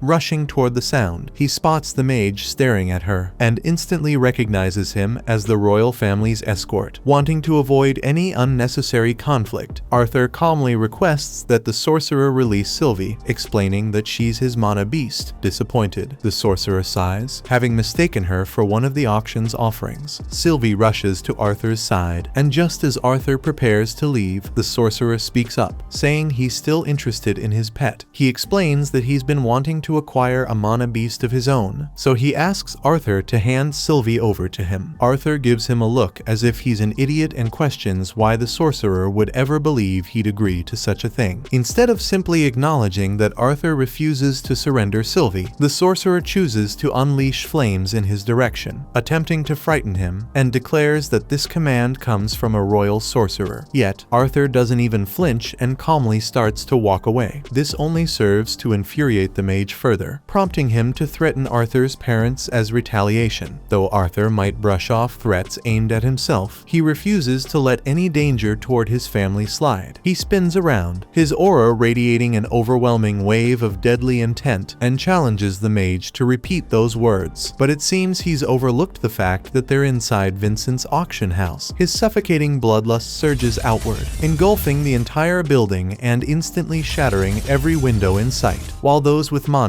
like the king, manage to endure the pressure, those without, such as Vincent, collapse instantly under the crushing force. The king moves to check on Vincent, while the royal guards encircle their monarch, assuming the murderous aura must belong to an enemy. The king, however, assures them he can protect himself and orders them to focus on shielding the other guests and apprehending the intruder instead. Arthur quickly grasps the consequences of his actions. While he may have successfully intimidated the royal sorcerer, he also just unleashed complete chaos. He withdraws his bloodlust, but it's too late. Panic has already taken hold. With confusion spreading and no one understanding the situation, Reynolds takes charge, commanding everyone to evacuate immediately while he works to bring order to the mess. Following the incident, after everyone has been safely evacuated, the king requests a private conversation with Reynolds. He wishes to confront Reynolds about his failure to apprehend the culprit, and Reynolds offers an apology. However, the king regretfully informs him that punishment is unavoidable. Reynolds accepts whatever penalty the king deems appropriate, but before the king can deliver his decision, the sorcerer intervenes. The mage urges the king to show leniency, pointing out that no lives were lost in the ordeal. However, the sorcerer isn't acting out of pure kindness, and he makes that evident by remarking on how impressive Arthur's mana beast appears. The king proceeds to introduce Sebastian to everyone, explaining that he is a mage tasked with protecting the royal family. Having saved the king's life on numerous occasions, Sebastian has earned the king's deep respect. So, when Sebastian expresses his interest in Arthur's mana beast, the king turns to Reynolds and asks if he would be willing to hand it over as a gesture of gratitude for Sebastian's earlier leniency. Arthur attempts to speak, but his mother quickly interrupts him, reminding him that it's disrespectful to speak out of turn to a king. In response to the king's request, Reynolds speaks up, explaining that he cannot comply because Arthur acquired Sylvie on his own, and thus Reynolds has no authority to hand her over to someone else. At that moment, the king chooses to address Arthur directly. Facing him, he asks if Arthur would consider giving Sylvie to Sebastian, but Arthur refuses, stating that nothing could ever replace Sylvie. The king then suggests a trade, offering the world lion cub he recently obtained in exchange for Sylvie. He insists that although Arthur's mana beast may be rare, the lion cub cub should be considered more valuable. Still, Arthur declines his offer once more and making it clear that he has no intention of selling or trading Sylvie under any circumstances. The king begins to lose his patience and reminds Arthur that he has already asked him twice, insisting that a king should not have to repeat himself. He makes one final request for Arthur to hand over Sylvie, but the king's persistence starts to irritate Arthur. Rising to his feet, Arthur asks the king if he himself would be willing to sell his own children. Hearing this stuns the king so much that he doesn't know what to say, but Arthur continues and reminds the king that he has already turned down his request 3 times already. Yet he refuses to accept that some things are so precious that they aren't for sale, so he wants to know how the king would respond if someone came up to him and demanded to buy his children. The guards rush forward at once to strike Arthur for showing disrespect to the king, but Arthur effortlessly knocks them both out with a single punch. Sebastian starts calling them fools for not managing to kill one small child, and he is determined to obtain Sylvie no matter what. To that end, he casts a spell, hoping to burn Arthur to death. Yet, Arthur triggers his ultimate ability, freezing time throughout the entire room, except for Sebastian. Sebastian looks around in confusion, wondering why everyone has suddenly frozen, but Arthur informs him that none of them can hear anything he says. Arthur then starts to approach him slowly, and in a panic, Sebastian warns him to stay away, claiming that Arthur has no chance against a royal sorcerer. In response, Arthur calmly breaks one of Sebastian's legs. He starts calling out for help, but Arthur tells him no one can save him here, so he had better listen to what Arthur has to say while he is still conscious. Arthur warns him to know his place and be careful about who he threatens, because next time things will be much worse for him. A few seconds later, time returns to normal and Arthur passes out from all the exertion. A short time afterward, Arthur wakes up in his bed with a pounding headache, realizing he might have pushed himself too far by using his ability. Though he managed to freeze time for a brief moment, the strain on his body was immense. Just as he's processing this, Alice enters to check on him, relieved to see he's finally awake. Arthur asks her to fill him in on what happened after he lost consciousness, and Alice explains that everyone was stunned when he collapsed suddenly. She hurried to treat him, but even so, his body took a long time to recover. Now that Arthur appears to be doing well, Alice takes him into town to go shopping after their talk. As they walk through the streets, Arthur notices a hairpin that would suit Elena perfectly, but since he still has no money, Alice purchases it for him, suggesting he give it to Elena as a present later. She even offers to buy something for Arthur too, but he hesitates, wondering if they should really be spending money, especially since Reynolds may have lost his job at the auction house. However, Alice tells him he doesn't have to worry about their family's finances because she has a job as well. Arthur had no idea of this, but apparently Alice makes luxury items and they are quite popular among the nobility, so she makes a decent amount of profit, so they can still afford to buy whatever they want. So much so that by the time their shopping trip is over, Arthur and Alice are carrying a bunch of bags. When they arrive back home, they overhear Reynolds in the living room speaking with someone, firmly stating that his silence isn't for sale when his son was almost killed. Arthur steps in and asks what's going on, and as soon as Reynolds sees him, he expresses his relief that Arthur is up and about. Arthur reassures him there's no need to be so worried, as he's completely fine. The man Reynolds had been speaking to suddenly recognizes Arthur as the boy from the incident and invites him to join their conversation. The man hands Arthur and Reynolds a pouch of gold from the king, calling it a modest apology for what he describes as yesterday's minor incident. Arthur disagrees. Being assaulted by 2 knights and a royal sorcerer hardly feels minor, but he chooses to remain quiet, thanking the man for making the trip. Pleased by Arthur's response, the man smiles and reassures him that the 2 guards involved in the attack have already been fired. After all, he explains, the king would never condone harming a child over something as trivial as a declined request. Reynolds believes that simply firing the knights who attempted to murder his son isn't a sufficient punishment, but the man counters by reminding him that Arthur was disrespectful to the king in the first place. Moreover, the king showed mercy by forgiving Reynolds' failure to protect the auction house, so he shouldn't begrudge the guards receiving a bit of mercy too. Just as Reynold opens his mouth to respond, Arthur interrupts, insisting there's no reason to be angry. After all, it was his own fault for speaking improperly, and since he escaped without serious harm, it doesn't trouble him. Arthur asks about Sebastian's condition, since his leg was broken. The man clarifies that Sebastian was relieved from his position for assaulting Arthur, and is currently undergoing treatment in a hospital. Sebastian kept claiming that Arthur was responsible